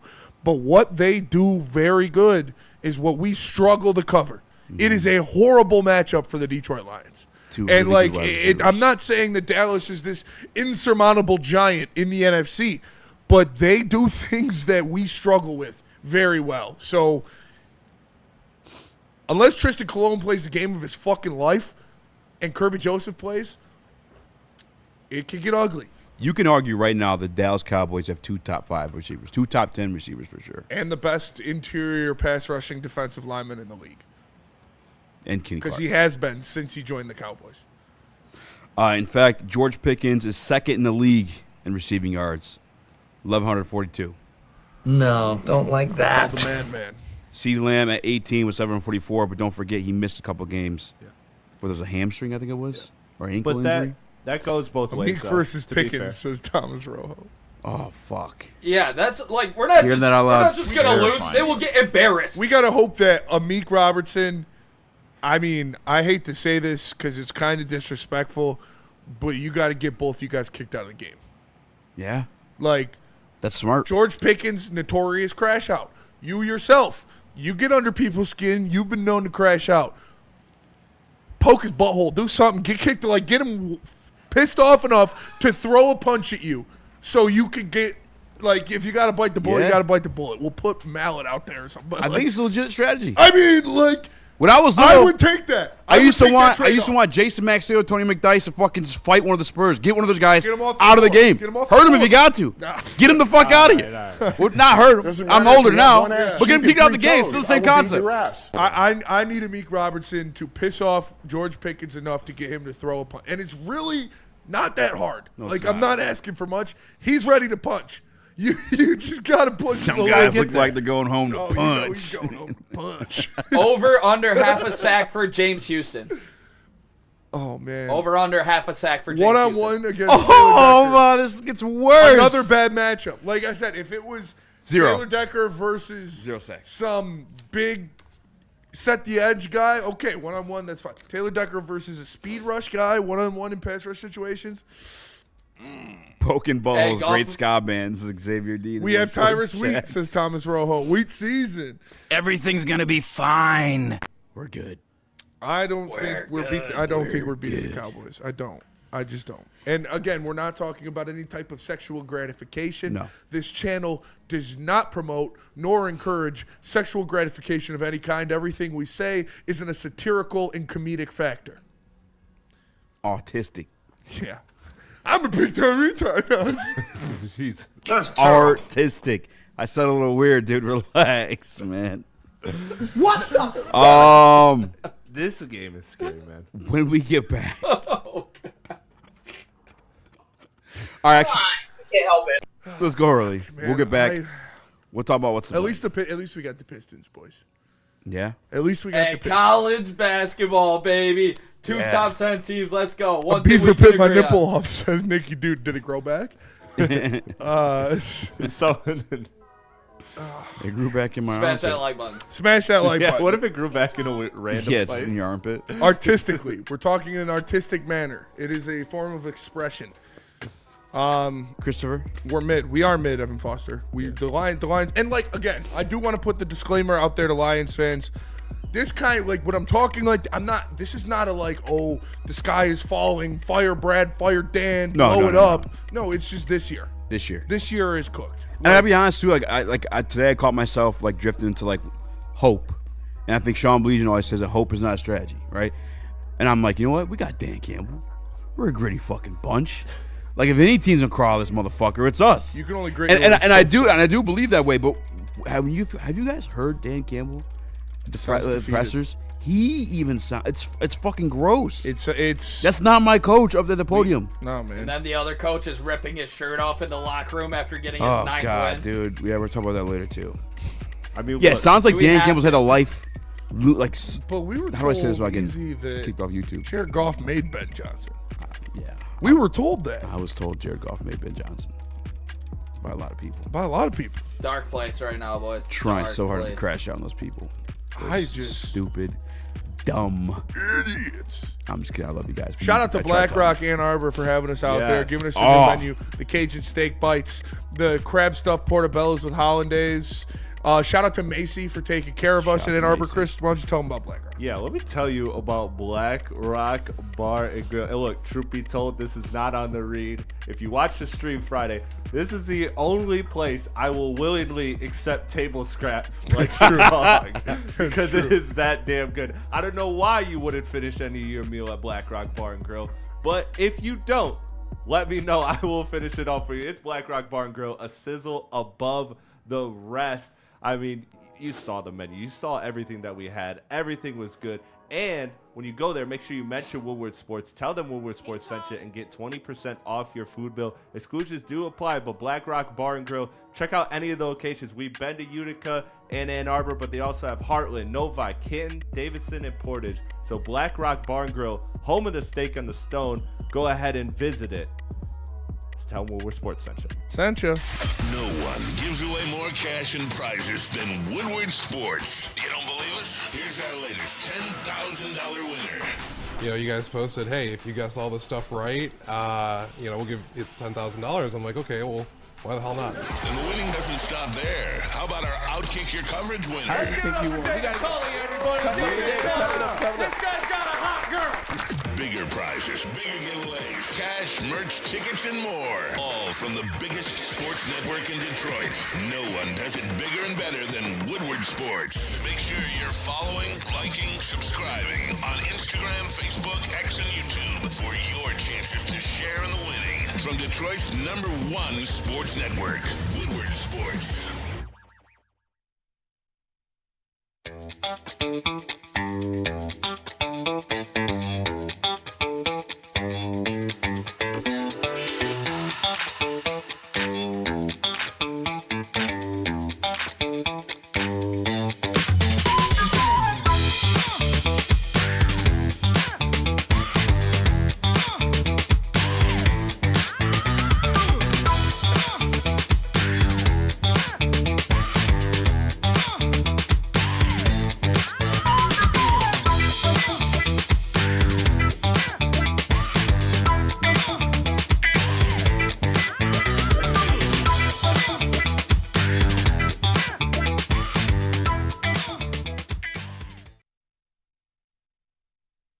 Congratulations to the real Coach of the Year, Motor City Dan Campbell. Just put your head down and go to work. It's about to be fun, man. It's about to be fun. Woodward Sports. Buddy's Pizza right now. Wow. If you guys purchase a gift card of $50 or more, you get a free 4-square, 1-topping pizza. Not only that, you could also hire Buddies to cater your Christmas. You got family coming in from out of town. They want to taste the original Detroit-style pizza. HowardBuddiesPizza.com. Head over to catering. Get discounts. Use promo code TimMeal. Maybe save yourself 10%. You never know. What up, though? Welcome back to Woodward Heavyweights Live on Sports.com. Usually about to spend more reaction on Chris. Hello. Nicholas Koloff. Smash the like button. Be a friend. Tell a friend. Share the stream. I have a question for you guys. It's not even on the prep sheet. Genuine question. Yes. Because this season sucks. Okay. Do you blame Brad? Yes. Or injuries more? I blame Brad. I do. I blame Brad Holmes because, like I said, you can blame this season on a lot of different things, but I can accept somebody getting injured. I can. I don't have to like it, but at some point there's not much you could do. Either you're injured, you just get injured, and then you're injured. I can accept somebody having a bad game. They're athletes. It's a sport. That's what happens. You go out there. Sometimes you don't have your best stuff. Sometimes you have a bad game, whatever. I'm going to bitch about it, and I'm not going to like it, but I can accept it. I cannot accept Brad Holmes sitting on his hands at the trade deadline this year. I think it was just a terrible decision. I think when you look at the National Football League and the state of the National Football League, if you aren't getting better, you are actively getting worse. And you look at teams around you like, I don't know, the Chicago Bears sitting at first place in the NFC, the Carolina Panthers trying to win their division, the New England Patriots sitting at first in the AFC. Things happen overnight in the NFL. It does not take a while for teams to go bad to good, especially with the scheduling. So to sit on your hands and say we're good when you quite obviously weren't is just kind of bravado. And I think it was a huge mistake, and I think it was something that these guys are going to have to deeply consider, because now we're seeing 3 years in a row and 3 years of failing to meet expectations. And as much as we talk about, the windows stay open as long as we got Brad Holmes, as Nick said, you put together another couple drafts like we've seen the last one, and that's not going to be a true statement anymore. That's, unfortunately, a true statement by you, Nick. The other thing, too, is the offseason. We were kind of cool. We kind of chill everything because you kind of recouped what you were. But you're right. If you're not trying to get better, you're going to get worse. Yep. Because what happened is the Chicago Bears got better. They went and got a new coach. They went and got an offensive line. Ben Johnson, again, for the people who said Jared Goff made him, that's fucking weird because right now he's number one in the NFC. So that's not saying that's lie. Not. Yeah, that's a fucking lie. You lied to me about that one. The second thing, too, with Brad is, or actually, we go to the Packers, who went and got Micah Parsons. Mm-hmm. You know what I'm saying? They went and tried to get actively better. We tried to, again, save what we were. We didn't try to take any step forward, despite the fact that we haven't had Super Bowl success. Not even in the game, not a championship. So, like, what are you trying to conserve? Like, you went and you replaced the defensive back you lost. And I respect that. That was a good move. It was a good move. You went and you replaced, I think that's the only other replacement we made outside of the draft picks for offensive line. And again, the Frank Ragnow stuff, I bitched about that last week. Like, you kind of knew that was coming. You didn't know when, but you knew it was coming at some point. You had to get something ready to go. I don't know if Taylor Decker's coming back next year. Like, I am a little bit disappointed in Brad. Yeah, injuries do play a part of this season. Have Christian Mahogany stayed healthy. Maybe JG's got a little more time in the pocket to get shit done. But at the end of the day, you did nothing to get better than what you were previously, and you had every opportunity to. I still believe to this goddamn day, Zadarius Smith wanted to be a Detroit Lion. Had the Detroit Lions signed him, I don't think he would have retired. Despite that, again, Tesla can be special. Not this year. And that's the shit I meant when I'm saying Brad Holmes doesn't want to win this year as bad as a fucking Howie Roseman or a Les Snead. You haven't made the fucking necessary moves to show me you want to win this year. You did nothing of that sort. In fact, shit that you could have used for this year, like a Jalen Phillips, you could have got fucking 3 Jalen Phillips. You use that to go get a fucking wide receiver who's just now seeing snaps due to injury. It's just that type of shit. Yeah, I'm kind of on the fence of blaming Brad. And I'm not saying to fire him. I'm saying you fucked up. But this is where I have my face, Benny. I think this could be a learning moment. I think if he's able to swallow his ego a little bit, instead of taking victory laps at press conferences, we never win a fucking Super Bowl, if you're able to just take a step back and be like, oh, got some fucking work to do. What am I doing wrong?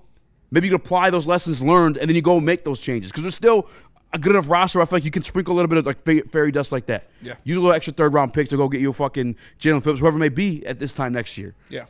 And that's where I hope it lies, I guess. And that's where I am too, is this is the crossroad now for that to be true or not. Like, I would never believe it when anybody in the chat was like, oh, he's just not picking an edge rusher to spite us, or he's not making a move at the trade deadline to spite us, to prove that he's right. I was like, no, that's stupid. Nobody would do that. He's a professional. He's trying to win. This is just what he believes. But now he has the data to show that what he's doing isn't working. So if he continues to do it, then I will agree that, okay, that's who he's too proud. But I don't think he's that kind of guy. I think that Brad Holmes is a very intelligent man. I think he will learn from his mistakes, and I think he will adjust because he's new at this too. This is his first time doing this. Yeah. So I think he will adjust from this. I think he will adapt more strategies and try to continue to improve the team throughout, maybe not holding on to the $10 million a year and just re-signing Kevin Zeitler. Maybe starting there. That's the other part, too, though, Smitty. Next year, that's when the fucking big cap hits come. You got 69 for Jared Goff alone. You got Panay coming in. You got Amon-Ra coming in. Like, this year was the year you had a little extra money to dick around with. And you didn't use it. And you did fucking nothing with it. That's why I'm pissed off. Yes. And like, lo and behold, hopefully he fucking learns, because guess who's about to do it again? Maybe. His mentor, and Les Snead. Another one. With approach, Dude, don't even say that. It might happen. I would literally rather the Bears win the Super Bowl than the Rams. No, fuck no. No I'd rather way. Rams win the Super Bowl. Brad, or fuck no. that. Sorry. Yeah, sorry. I will. I'm sorry. Stop. Don't say that. I'm sorry. I'm sorry. All right, both of them not winning the Super Bowl. AFC team. Artistic. AFC team. No, but that's where I'm blaming Brad the most. It's the interior on the offensive line where you literally downgraded from a right guard in Kevin Zeitler that is made a Pro Bowl, played at a Pro Bowl level last year, to a rookie. Like, straight up, like, I'm never going to accept that unless you had a guy next to this rookie that was a Hall of Fame center, which you didn't. So you downgraded at center and right guard from Graham Glasgow, from Ragnow. So right off the rip, your quarterback who struggles with pressure up the middle is going to see a lot of pressure up the middle. Obviously, Decker got injured early. Not ideal. Okay. I also blame the fact, like, some guys in-house, one specifically got paid in Aleem McNeil, got paid early. They took care of it. He immediately got injured. He comes back, 0 sacks, 0 TFLs. Oh, that's not everything? His job specifically, though, is to get some pressure when DJ Reader is taking up all that space, baby. I need Aleem to produce. You know how much he's getting paid? 4-year, $97 million. He is the number 5 interior defensive lineman, and he's playing like a goddamn rotational player right now. It's not acceptable. The guys that got paid need to play like stars, and they're not playing like stars. Aiden Hutchinson. Obviously, all of us We have faith in Hutch. We know he has to play better. But you know what the Packers did? They said we have a really good pass rusher. We're going to trade multiple first-round picks and go get the best pass rusher. To pair with him. Who literally, Micah Parsons and Rashawn Gary are on track to have career years in sacks, both 10-plus sacks, and looking like an elite defense. If Jordan Love wakes up, that's a dangerous team that can make a run in the playoffs. If Ben Johnson was the head coach of the Packers, they'd be undefeated. Like, that defense, dude, that front they have. And what I'm watching, sorry, Chris, we'll kick it to you to get your thoughts. I just want to put that in there. What I'm watching with, like, the run scheme in Chicago, like, go watch the tape of what Chicago's doing running the ball, man. It is all the creativity, all of the pop, all of the seamless creation of holes that we are missing. No longer here. We are running a fucking potato and salt offense, and theirs is goddamn au gratin. So that cues up exactly where I'm going with this, is that everything you guys have said to this point is completely correct. The developmental picks, the cheaping out in free agency. Everyone keeps telling me the cap's going to roll over and it's going to be this magical thing. I don't know. I guess we're going to have to wait and see what that does, because what's not staying the same, what's not rolling over is ticket prices. They're rolling up. So, like, they are charging fans an arm and a leg for this team. So to cheap out on money, unless it produces something next year, I'm going to be very, very critical of that. And that, to me, might be more of an ownership, the Brad Holmes thing. And that's my point. This goes at every level. Because what you were just talking about was the coordinators. And the coordinators have both looked. There was a lot of weeks that we loved what Kelvin Shepard is doing. And still, I think this room probably thinks he's a pretty good defensive coordinator, but he has had some very bad games and some very bad moments. And Jim Morton obviously wasn't working out. He's not even calling the plays anymore. So I can't put everything on Brad. I'm not disagreeing with a single thing you guys said, right? But this was a top to bottom system failure for this team. That's what I said earlier. You can't point at one thing of what went wrong. It's because everybody has fallen apart this season. It's just there is a guy whose job it is to make sure everything doesn't fall apart. So when that job doesn't get done, you look at the guy whose job it is to make sure everything's in line. And Ethan O'Dahl, 6959 with the super chat. He said, I knew we would regress, but I never thought the Panthers would be on our tails and the Bears the 1 seed at this point in the season. Listen, I knew the Panthers would be on our tails, but no, I did not think the Bears were going to be this good. And they are, and they're winning games, and it might not look good, and it might look ugly, and it might be ugly, but I don't care. They're winning games, and they're the number 1 seed in the NFC right now.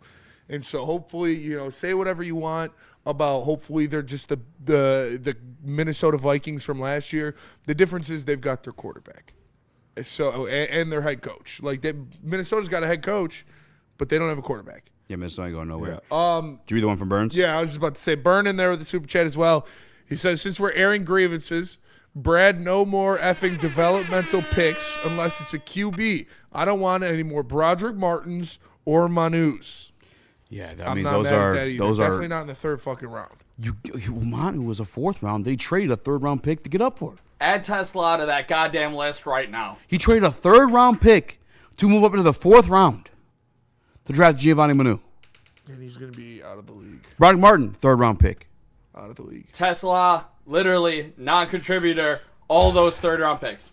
Although I would pick him up fantasy this week because Amon-Ra don't play. Yeah, he looked pretty good. How about Keith Mitchell finally getting some snaps? Justice Hill got hurt. Scored a touchdown. Mitchell? Yeah. Catching those tutties. Yeah, I got him bench. too. Huh? Sitting on my bench. Mine too. It's a fair thing to do. Yeah. I told my boy he messaged me before that game. He's like, should I?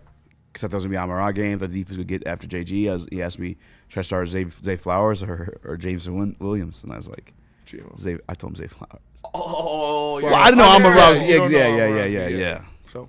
And Zay Flowers, against the shitty Bengals defense. Who expected that?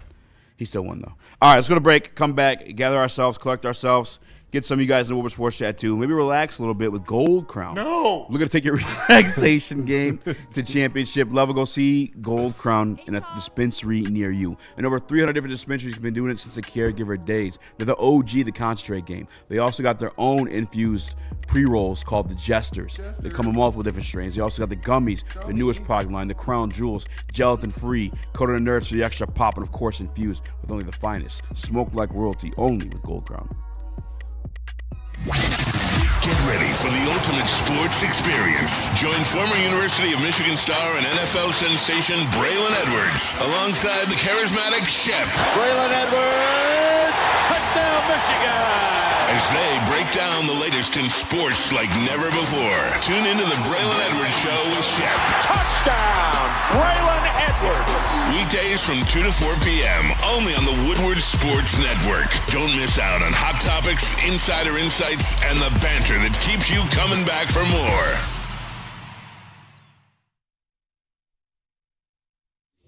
Big injuries, big news. Twice a week, Dr. Jeff Pierce from Michigan Sports and Spine joins Woodward Sports Network for the Injury Insider Report. Big D Energy Tuesdays at noon. Braylon Edwards and Shep Thursdays at 3:30. Get expert analysis and in-depth breakdowns on the latest sports injuries from the man trusted by top athletes in the community, like D-Mac.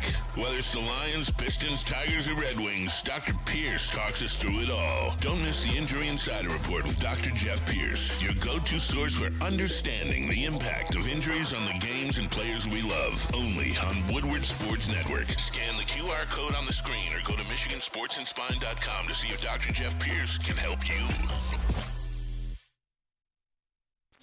Detroit has the best sports fans in the world. That's why they deserve the best sports coverage in the world. We are the Woodward Sports Network. Attention sports fans, don't miss out on expert sports injury insights with Dr. Jeff Pierce of Michigan Sports and Spine. Join him every Tuesday on Big D Energy and Thursdays on the Braylon Edwards Show with Shep. Give him a call at 248-426-9944. What up, though? Welcome back to Whatever Waits Live, motorsports.com. Easy on my Small Action, Chris, Nicholas Koloff. I guess the way Burns said, we were kind of airing grievances. And how much of it, though, is injury? Because there are some injuries, too. Injuries play a factor for sure. I mean, Kirby missing, Mahogany missing. This shit's gotta matter. Is huge.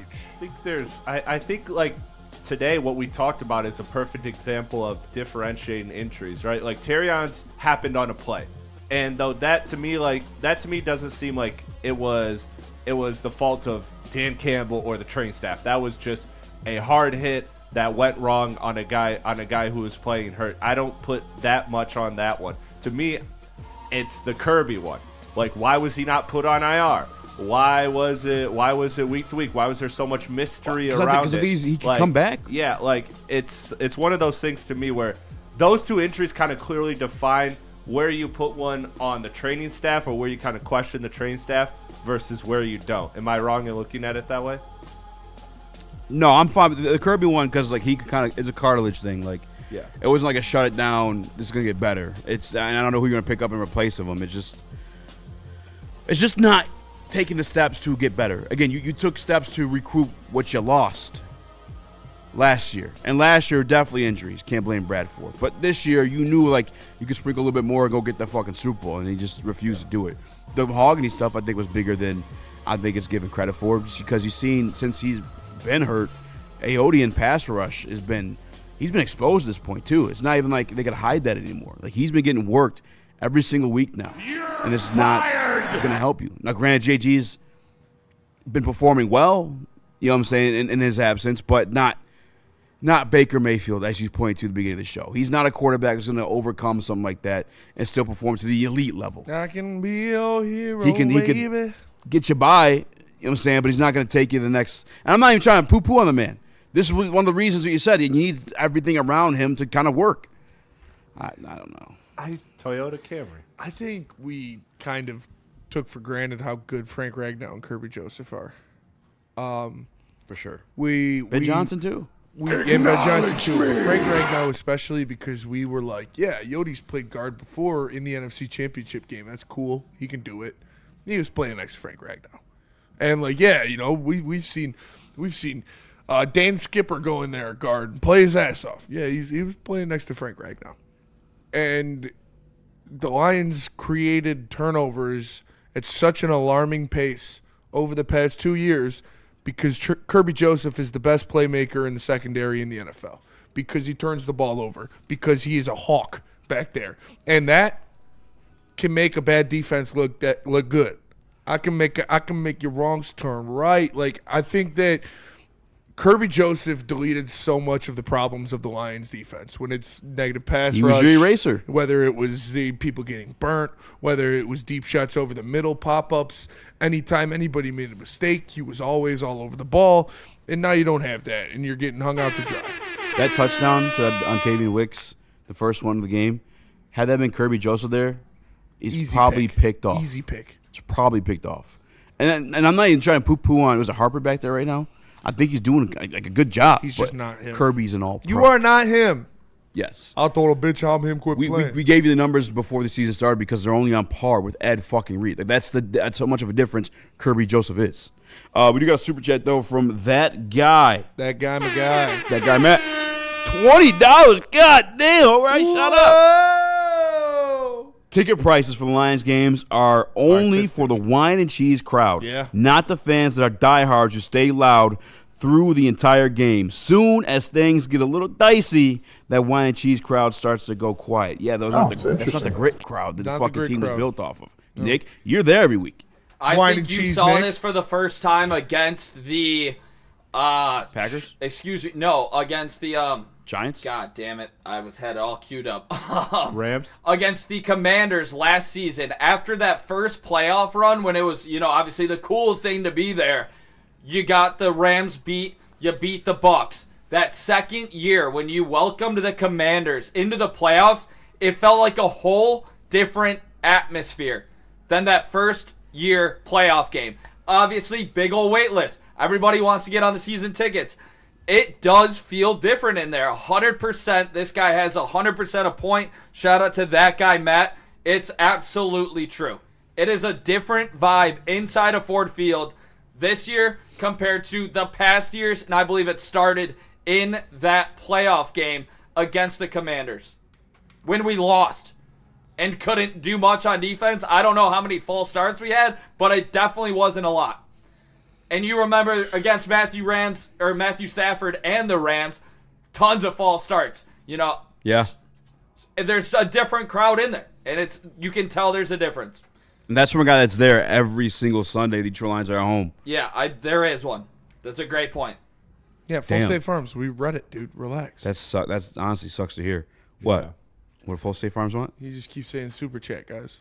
We read it. Appreciate you, though. We're on delay. I think it's that guy's Matt's burner. Shout out to that guy, Matt. Shout out to that guy, $20 Matt. fucking dropping the bag, but I'm not even there. I'm not even there to recognize. I told you my fucking season ticket story.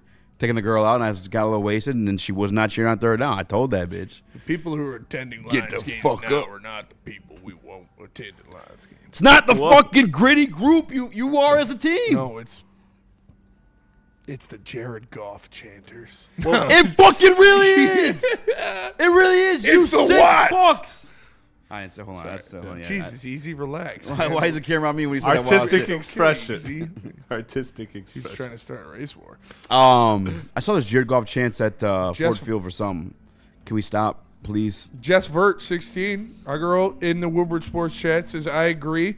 I've had ticks for years and go to each game. The crowd is very here for IG photo. God damn, dude. That sucks That sucks to hear. We need more Jess Verts in the world and less IG photo. Shout out Jess Vert. Just cheer for the Lions. And again, my point is, if you're going to be putting these ticket prices at that, one, that's already a philosophical discussion you can have. But even if you're doing that, then guess what? I don't want to hear shit about cap space. I don't want to hear anything about cap space. I want you to be in the negative. If you are going to be putting the ticket prices at this, you better be spending every dime you can, every resource you can to make this team better. And they're saying roll over the cap, and I'm not an NFL expert, so I don't know the pros and cons of that. But I feel like this was the year, and I feel like if I have $40 million in cap space, that seems like a lot of money to leave on the table when you could go and get any player. We talk about Trey Hendricks. Only wanted a or Henderson. Is that how you say it? Henderson, yeah. Henderson. Henderson. He only wanted he wanted $30 million. Well, guess what? You could have easily got that with your $40 million in cap space you didn't use. Like, there is a lot of avenues you could have taken. And it's for you to raise the ticket prices and then keep that. I don't like that at all. And is it more the resale market, though? Chris, Mr. Two Jobs Royal Oak Living is here for the working man. Oh, shit. Isn't that more the resale market, though, than it is Sheila Ford Hamp and all them? Like, don't they set the prices at decent? Hey, and then the people resell them at like fucking like $500? Yeah. Because Die Hard Lion said churn some butter. No, I need you're right, Chris. You're right. My neck, my back. I love all the memes that were like, the Fords have been waiting 80 years to charge prices like this, and like they have, and they're taking advantage of it. But like I said, and like Eazy said, we need to We need to just hope and pray that Brad Holmes sees this as a learning experience, that he sees he needs to do more. He needs to consistently improve the roster every single year and stop banking on the future, because the future might not fucking come. You got to win right now. Because we're in a exactly. And to that point, luckily they didn't raise the prices this year because they were self-aware that this team isn't a great team. Straight up. They raised them like over 100% from the last like couple of years. So thank God they didn't raise them, but I mean, still, they're ridiculously priced. Yeah. Bullshit. And look, Detroit sports fan, like, maybe we take a page out of Philly's book. I hate saying that, but what do? They get the job done. They boo their quarterback. They boo their GM. They are relentless. We joke about boo the kids, but somebody's got to get the message through that this is not okay, that this year was a great year. Whether you want to say the window is open or closed, that's a whole nother discussion. But this damn sure was a year where the window was open, and you definitely didn't do all you could do. They're like, that's not hindsight. That's not 2020. That's just factual. No, it's not. You're right, Chris. And they thought they did enough, but they quite obviously didn't. We're going to go to break. Vote for me for mayor. Vote for Chris for mayor of Detroit. We've got a lot coming up. We've got some videos I want to get to, because we talked about this game on Thursday, like 3 days from now, being by far the most important game of the year, Nick. And you need to win this or you're pretty much dead. And the Cowboys are hot. And you've got the Legion of Whom going up against CD and George Pickens. We're going to hear from Aiden Hutchinson. We're going to hear from Jared Goff. We're going to hear what they think about this matchup for Dallas. But first, let me tell you about Loom Cannabis. And shout out to Angel and shout out to everybody at their 12 Mile and Woodward location. I go in there.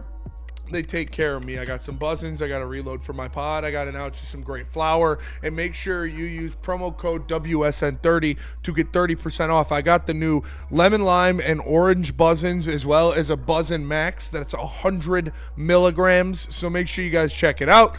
It's awesome. The orange buzzin is my new favorite. Go to Loom.com, place your order, use promo code WSN30 to get 30% off. It's Loom Cannabis. No one gives away more cash and prizes than Woodward Sports. You don't believe us? Here's our latest $10,000 winner. You know, you guys posted, hey, if you guess all this stuff right, we'll give it's $10,000. I'm like, okay, well, why the hell not? And the winning doesn't stop there. How about our Outkick Your Coverage winner? I think you won. We got Tully, everybody. This guy's got a hot girl. Bigger prizes, bigger giveaways, cash, merch, tickets, and more. All from the biggest sports network in Detroit. No one does it bigger and better than Woodward Sports. Make sure you're following, liking, subscribing on Instagram, Facebook, X, and YouTube for your chances to share in the winning. From Detroit's #1 sports network, Woodward Sports. Stop searching for a vehicle and start finding one. Les Stanford Chevrolet Cadillac makes it easy. We harness the power of multiple dealerships and own the biggest selection of GM brands in the area to get you the car you need. With the Les Stanford Group, you'll have access to 4 different dealerships, providing you with more makes, more models, and more choices. We're connected to more than 1,000 vehicles. And with so many high-quality CPO vehicles available, you'll find new car quality at pre-owned prices. You can start and end your search at lesstanford.com today. A ton of fun, a ton of sports, and a ton of man meat. Welcome to the Woodward Heavyweights, live daily 5 to 7 p.m. on Woodward Sports.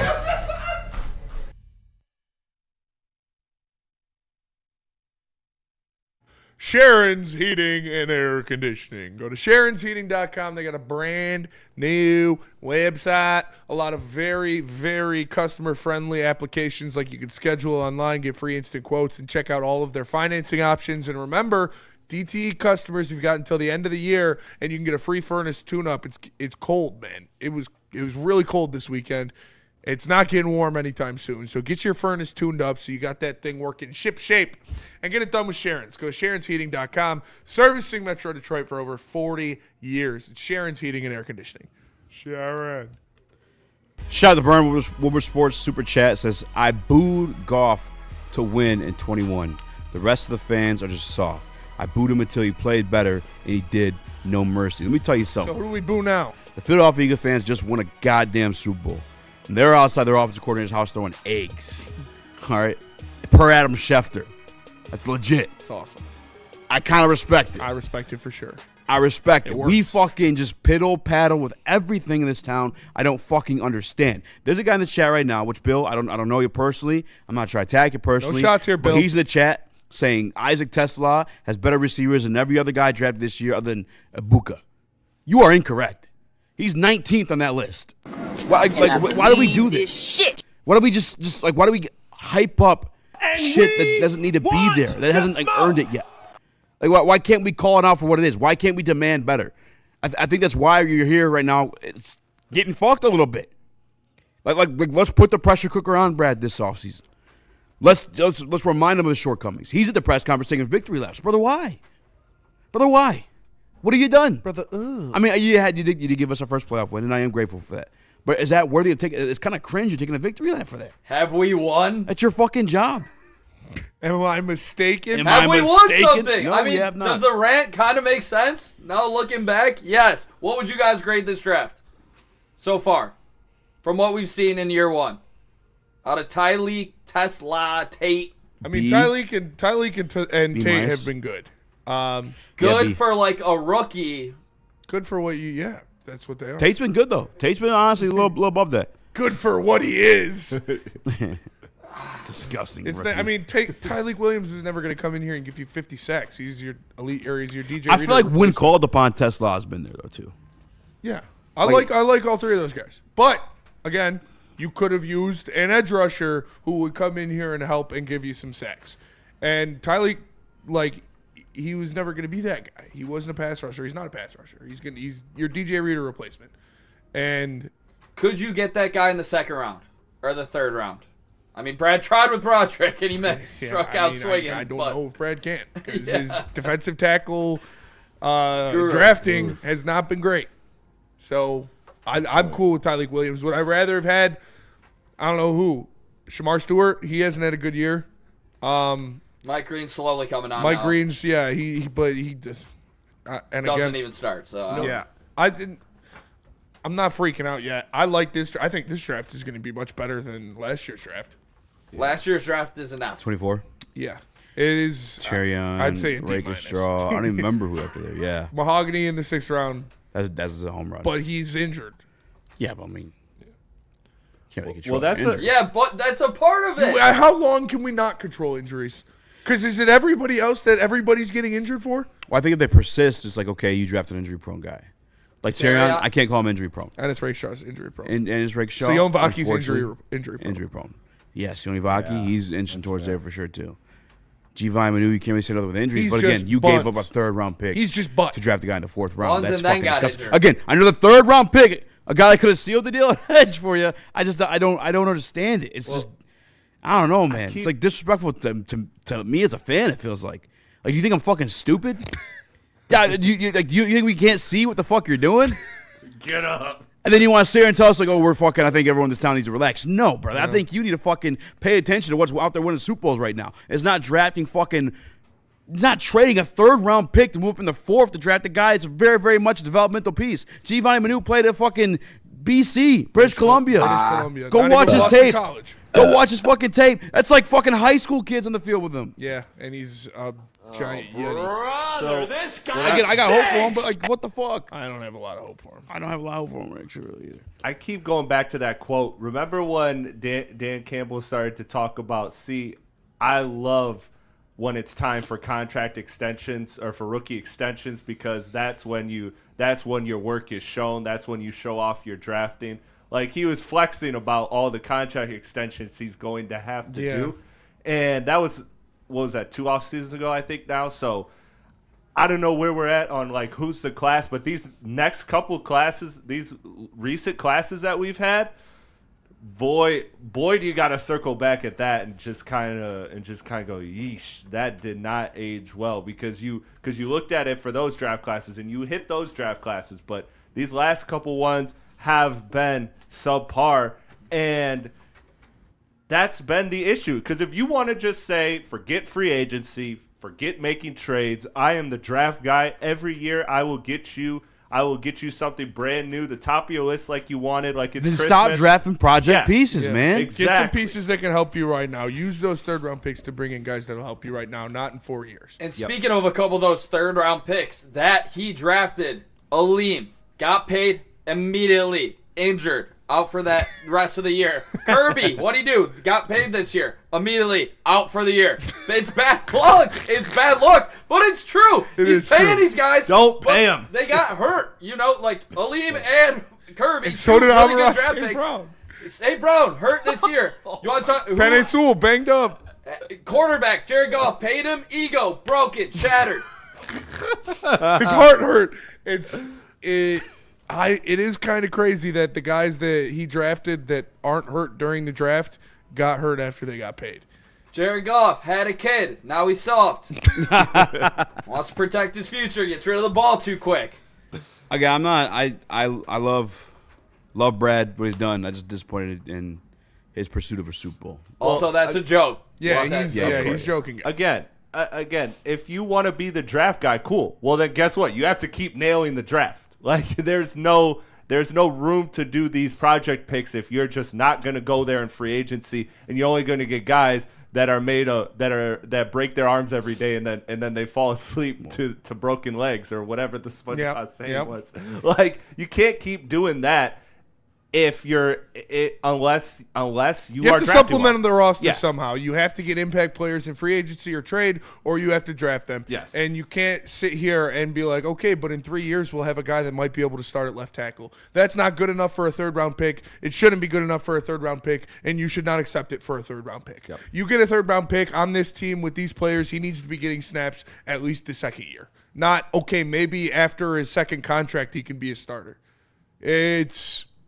Or hit your fourth-round pick then. Then you better draft a starter in the 4th round. Like, if you want to get a developmental piece, sure, but you got to have something right now to show for it, too. Well, the window's ajar, as somebody said in the chat. Shout out to them. Also, Ed says, Nick, who do you replace Goff with? I never said get rid of Goff, but if you're going to have Goff right now, you certainly got to have an elite offensive line, which Brad has failed to replace. Flat out. That's on Brad for knowing that his quarterback sucks without an elite offensive line. He's seen it firsthand, and he put together a bad offensive line in front of him. That's why your team's struggling, bigger than any reason. Craig Fandel in the Woodward Sports Chat says Levi O, Josh Pascal, Broderick Martin. It's not. No, hard pass. Josh Pascal, great guy. Mekhi Wingo. Those other guys were like top 3 rounds, so we can go late flyer. That's fair. Yeah, we re-signed Levi O. You remember when we paid Levi O again? Pay Levi O again. Out for a year before it started. Didn't that? How many times? That was this year. How many times has? Dude, paid Levi O. He got hurt. Paid Emmanuel Mosley. He got hurt. Paid Emmanuel Mosley again. He got hurt again. I think he's still on the book. It's the power of the pen, dude. Davenport. You keep paying him. I mean, when you talk about Davenport and Levi O and Mosley, those are like, hey, do you want to grab hold of this cactus and then being mad when it hurts your hand? I just need you to If you trust pay a me, guy that's who all. literally gets Please. injured every single year he plays, Yeah. and then he gets injured, you can't be mad at it. You look up. Well, I'll look up during the break. You gotta believe. If Mahogany had injuries in college before he was drafted, because Sick of believe. that could be a reason for the fall. Because Tate was like, this guy should be 3rd, 4th round. Straight up. We talked about it in the draft process. All right, we're going to break. Come back to mailbag. Get your mailbag questions in. I'm sure Chris has some stuff to say about the Pistons. Tell us about the Chill. Yeah, chill medicated. Chill medicated. Daddy chill. Daddy chill.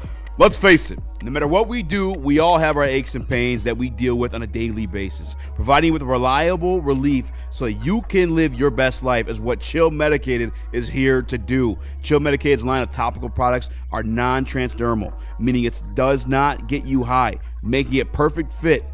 Thank you guys for the fucking skipping letters in this one. Making it a perfect fit for use all day in any environment. Find reliable relief where it matters most. Pain may be inevitable, but suffering is not. Try it today at chillmedicatedcbd.com. We don't like to brag that we are the toughest sports network in Detroit, but we do have a guy named Darren McCarty on our side. Woodward Sports.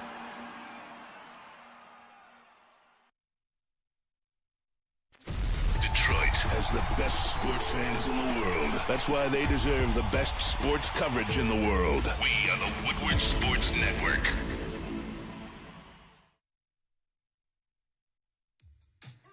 How do people feel about getting a Planet Fitness membership for $15 a month? How do they like working out in the clean and spacious gym that's filled with equipment for every workout? And how about free fitness training in the judgment-free zone that leaves them feeling energized all day long? Join Planet Fitness today with the free PF app, online or in club, and start getting that big fitness energy for $15 a month.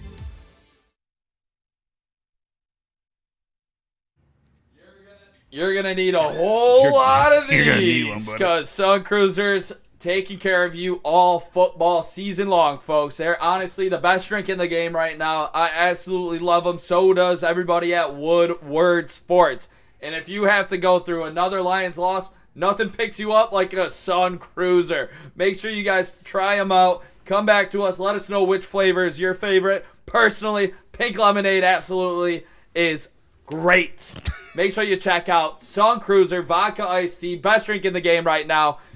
Drink responsibly. Shout out to Brendan. Yeah. Sorry for today's show. It ended up being like a crash out show. Hey. I think we earned it. Maybe. We earned it. We did earn it, dude. We're fucking fans. Nick sat in the fucking snow for 5 hours. Yeah. Yeah, listen. Dressed like this. We wouldn't be this upset if we weren't fans. Because I already know, I saw Anson in the morning show. Unfortunately, I had to help clip that one. And I hate when people lose battles or arguments on logic when it comes to Detroit Lions and they pull the fucking, well, you're just not a fan. That's just the weakest bullshit. I am a fan. That's why I'm pissed off. I'm not delusional. Hope isn't a strategy. But, again, some of this is injuries. But again, with Brad, Emmanuel Mosley, you knew about the injuries. Marcus Davenport, you knew about the injuries. Levon Zarique, you knew about the injuries. Josh Pascal, you knew about the injuries. Like, there's some of that fucking matters when you go into the decision and re-sign these guys and put them on the field. Who knows? Maybe this episode gets screen recorded and fucking shared and mocked when we're celebrating with Lombardi come February. I would be happy. I would be extremely happy. I hope this pisses them off enough to go win. There is a 0.0% chance the Detroit Lions win the Super Bowl this All season. right. It's not happening this year. Jared Goff's a fucking winner. He made Ben Johnson. Jared You don't think Goff they could turn this shit around? Mouth a little bit. Jared Goff might not make it out of the Cowboys game alive. Jared Goff built this team. He did. How dare you? I've been told that on these very airways. Jared Goff's the only reason why we're winning. I've also been told that. He's a winner. He is? He is the reason. So he's here. Shout out. We're going 5-0. And then to the Super Bowl. Hey, man, all jokes aside, you get to dance, anything can happen. Hot take alert. You feel me? Hot take. The dance. God hates Coward. Says Eazy. We're all fanboys. Boys getting banked and getting hurt. Winners don't get hurt. Just a setback. I don't know what the fuck I just read.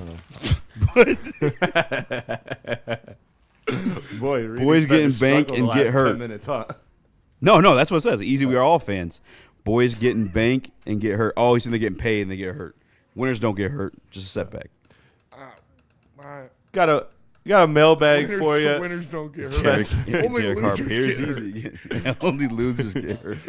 Got a mailbag for you from Steve-O, baby. Win hard enough. He broke You his just don't want leg. to fucking. Hey, honestly, if you listen to Dan Campbell clip, that kind of sounded like he was like getting to a Kerby a little bit. Like, do you used to have it? It's long. We don't got to play it. What? It's Yeah, long. I- It's long. It's on my Twitter. Yeah, I can Ask play me it. Sports. Do you want to play no, it or No, no? we're good. We're good. Okay. Get your mailbag questions in. Easy. You didn't really say that, did you? Here's Easy again. What do you mean? I'm saying what you guys are saying. These are my words. I'm saying what I've been told. Steve-O baby says, Spencer, do you think Detroit fans are noticing the Pistons more based on how far they've come this year? I think people are a little impatient with the Lions right now. Wouldn't you agree? I think people are done with the Lions right now. I think it's past impatient. And I'm glad people are noticing the Pistons. Not enough, but it's starting to get Not there. enough. Hey, listen, we'll be covering it after the game, post game. Me and Kool-Aid, shout out. Make sure you are right. Notice here the on Woodward Pistons Sports. there. Shout out. Make sure you Shout tap out. into the post-game Pistons as they break down a big win against the Hawks. Post game Piston powered playoff. Piston power with Chris and Kool-Aid. Mailbag Oh. from the Dundada. If you met Brad, would you call him out on his shit? It depends if he was familiar with my body of work, of me dogging him for some of these shit moves. I think it'd be an asshole thing, just be like, what the fuck, Yeah, dude? I'm not. You know? Why didn't you, as soon as you, hey, why didn't you trade for anybody at the deadline? You're not going to do that Yeah. to somebody. It's a dick move. But if he's like, yeah, I know you are, then I'll be like, All right, I'm so just what's saying, up? Brad. Yeah. Let's go get another edge. I don't What like- do you got against it? Do I you don't hate like- Aiden Hutchinson because he's white? Why ain't you getting him help out here? Are you marginalized? Why are you marginalizing white players, dude? He does. Did Kevin Zeitler not want to return to Detroit Yeah. when we had info from the wife that he did? I would say some slick shit like we're gonna get an edge rusher this year. I'd say some slick shit like I'll that. be like, yeah, you still whispering those cornerbacks, huh? That'd be a dick move. That would be extremely dick. You whispering, hey, you're going to be on Because that's the other thing too. Hey, we'll see you on the IR. Brad's not little. Hey, you're going to miss some games. You know what I'm saying? Brad's not a small guy. No, Brad's a big dude. I feel like his punches would hurt. Andy's kind of crazy. He is a little crazy. He is crazy. Yeah, not a little crazy. He's pretty crazy. Yeah, I don't know. But no, yeah, I'm not. You don't go up to somebody. You just start talking. I don't like talking shop. Like, What do you mean? I don't know. What's that mean? Like, I was at the bar last night. Oh, some guy's forcing Lions talk on And you? yeah, dude, like Yeah, it's I know. these old guys, and they're like, oh, I watch the network, and like I was just trying to eat some wings, watch the football game. Oh, please stop with your questions. Jeez, don't take pictures. No, One at a time. No. people. It's I like because I get into it, and then I get it, and then I'm there. But like I'm not walking up to Brad Holmes and going, hey, why didn't you get edge rusher? Edge rusher. Like Yeah. No, I feel you. if it comes up. If That's the other That thing would be too. artistic like we're there watching expression. football, yeah, I'll talk football. My friends, I'll tell them like you're dumb if they say a bad take. I will. People you meet in public, they tell you this dumb shit, and you just gotta be like, oh fuck. Like when I was selling cars, dude, and those conversations come up, I'd be like, yeah, You're basic. yeah, Yeah.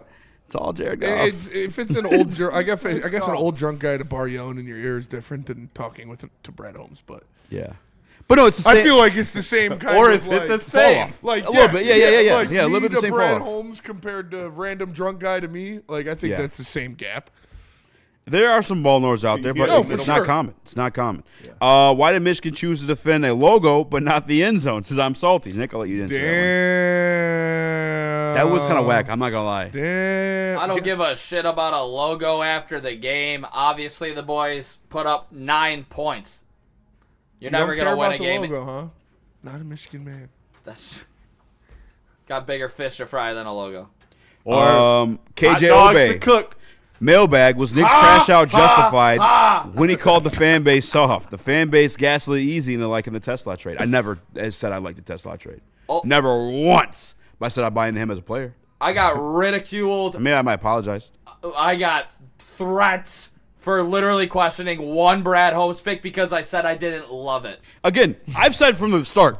You do Good talk pick. very aggressively, though.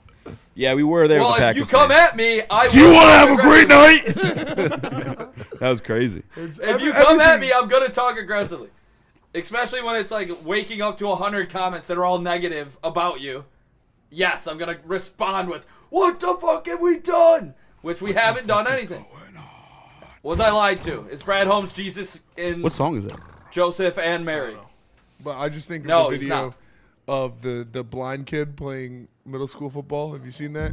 Yeah. It's like they That's do that the song. interview. They're like, yeah, you know, he's perfectly blind and he plays football, and it's him like running the wrong way off the line. What the fuck is going on? Listen, I still love Brad. I still love his team. I still have some faith. But logically, it's just hope on my side. Biologically, it really is just hope on my side. Because you got this game against the Cowboys, who are definitely dangerous, more dangerous than before. The Steelers, I think, are more dangerous than people like to admit. Definitely a team we should be beat. But everything else on the road. Rams on the road. Hot dog not Going cooking, cold. says Dirty Dr. D. How you feel about that, Glizzy boy? I don't give a shit. Well, that'll do it for us today. Appreciate Love you guys. In. Smash that like button. Appreciate you guys for real.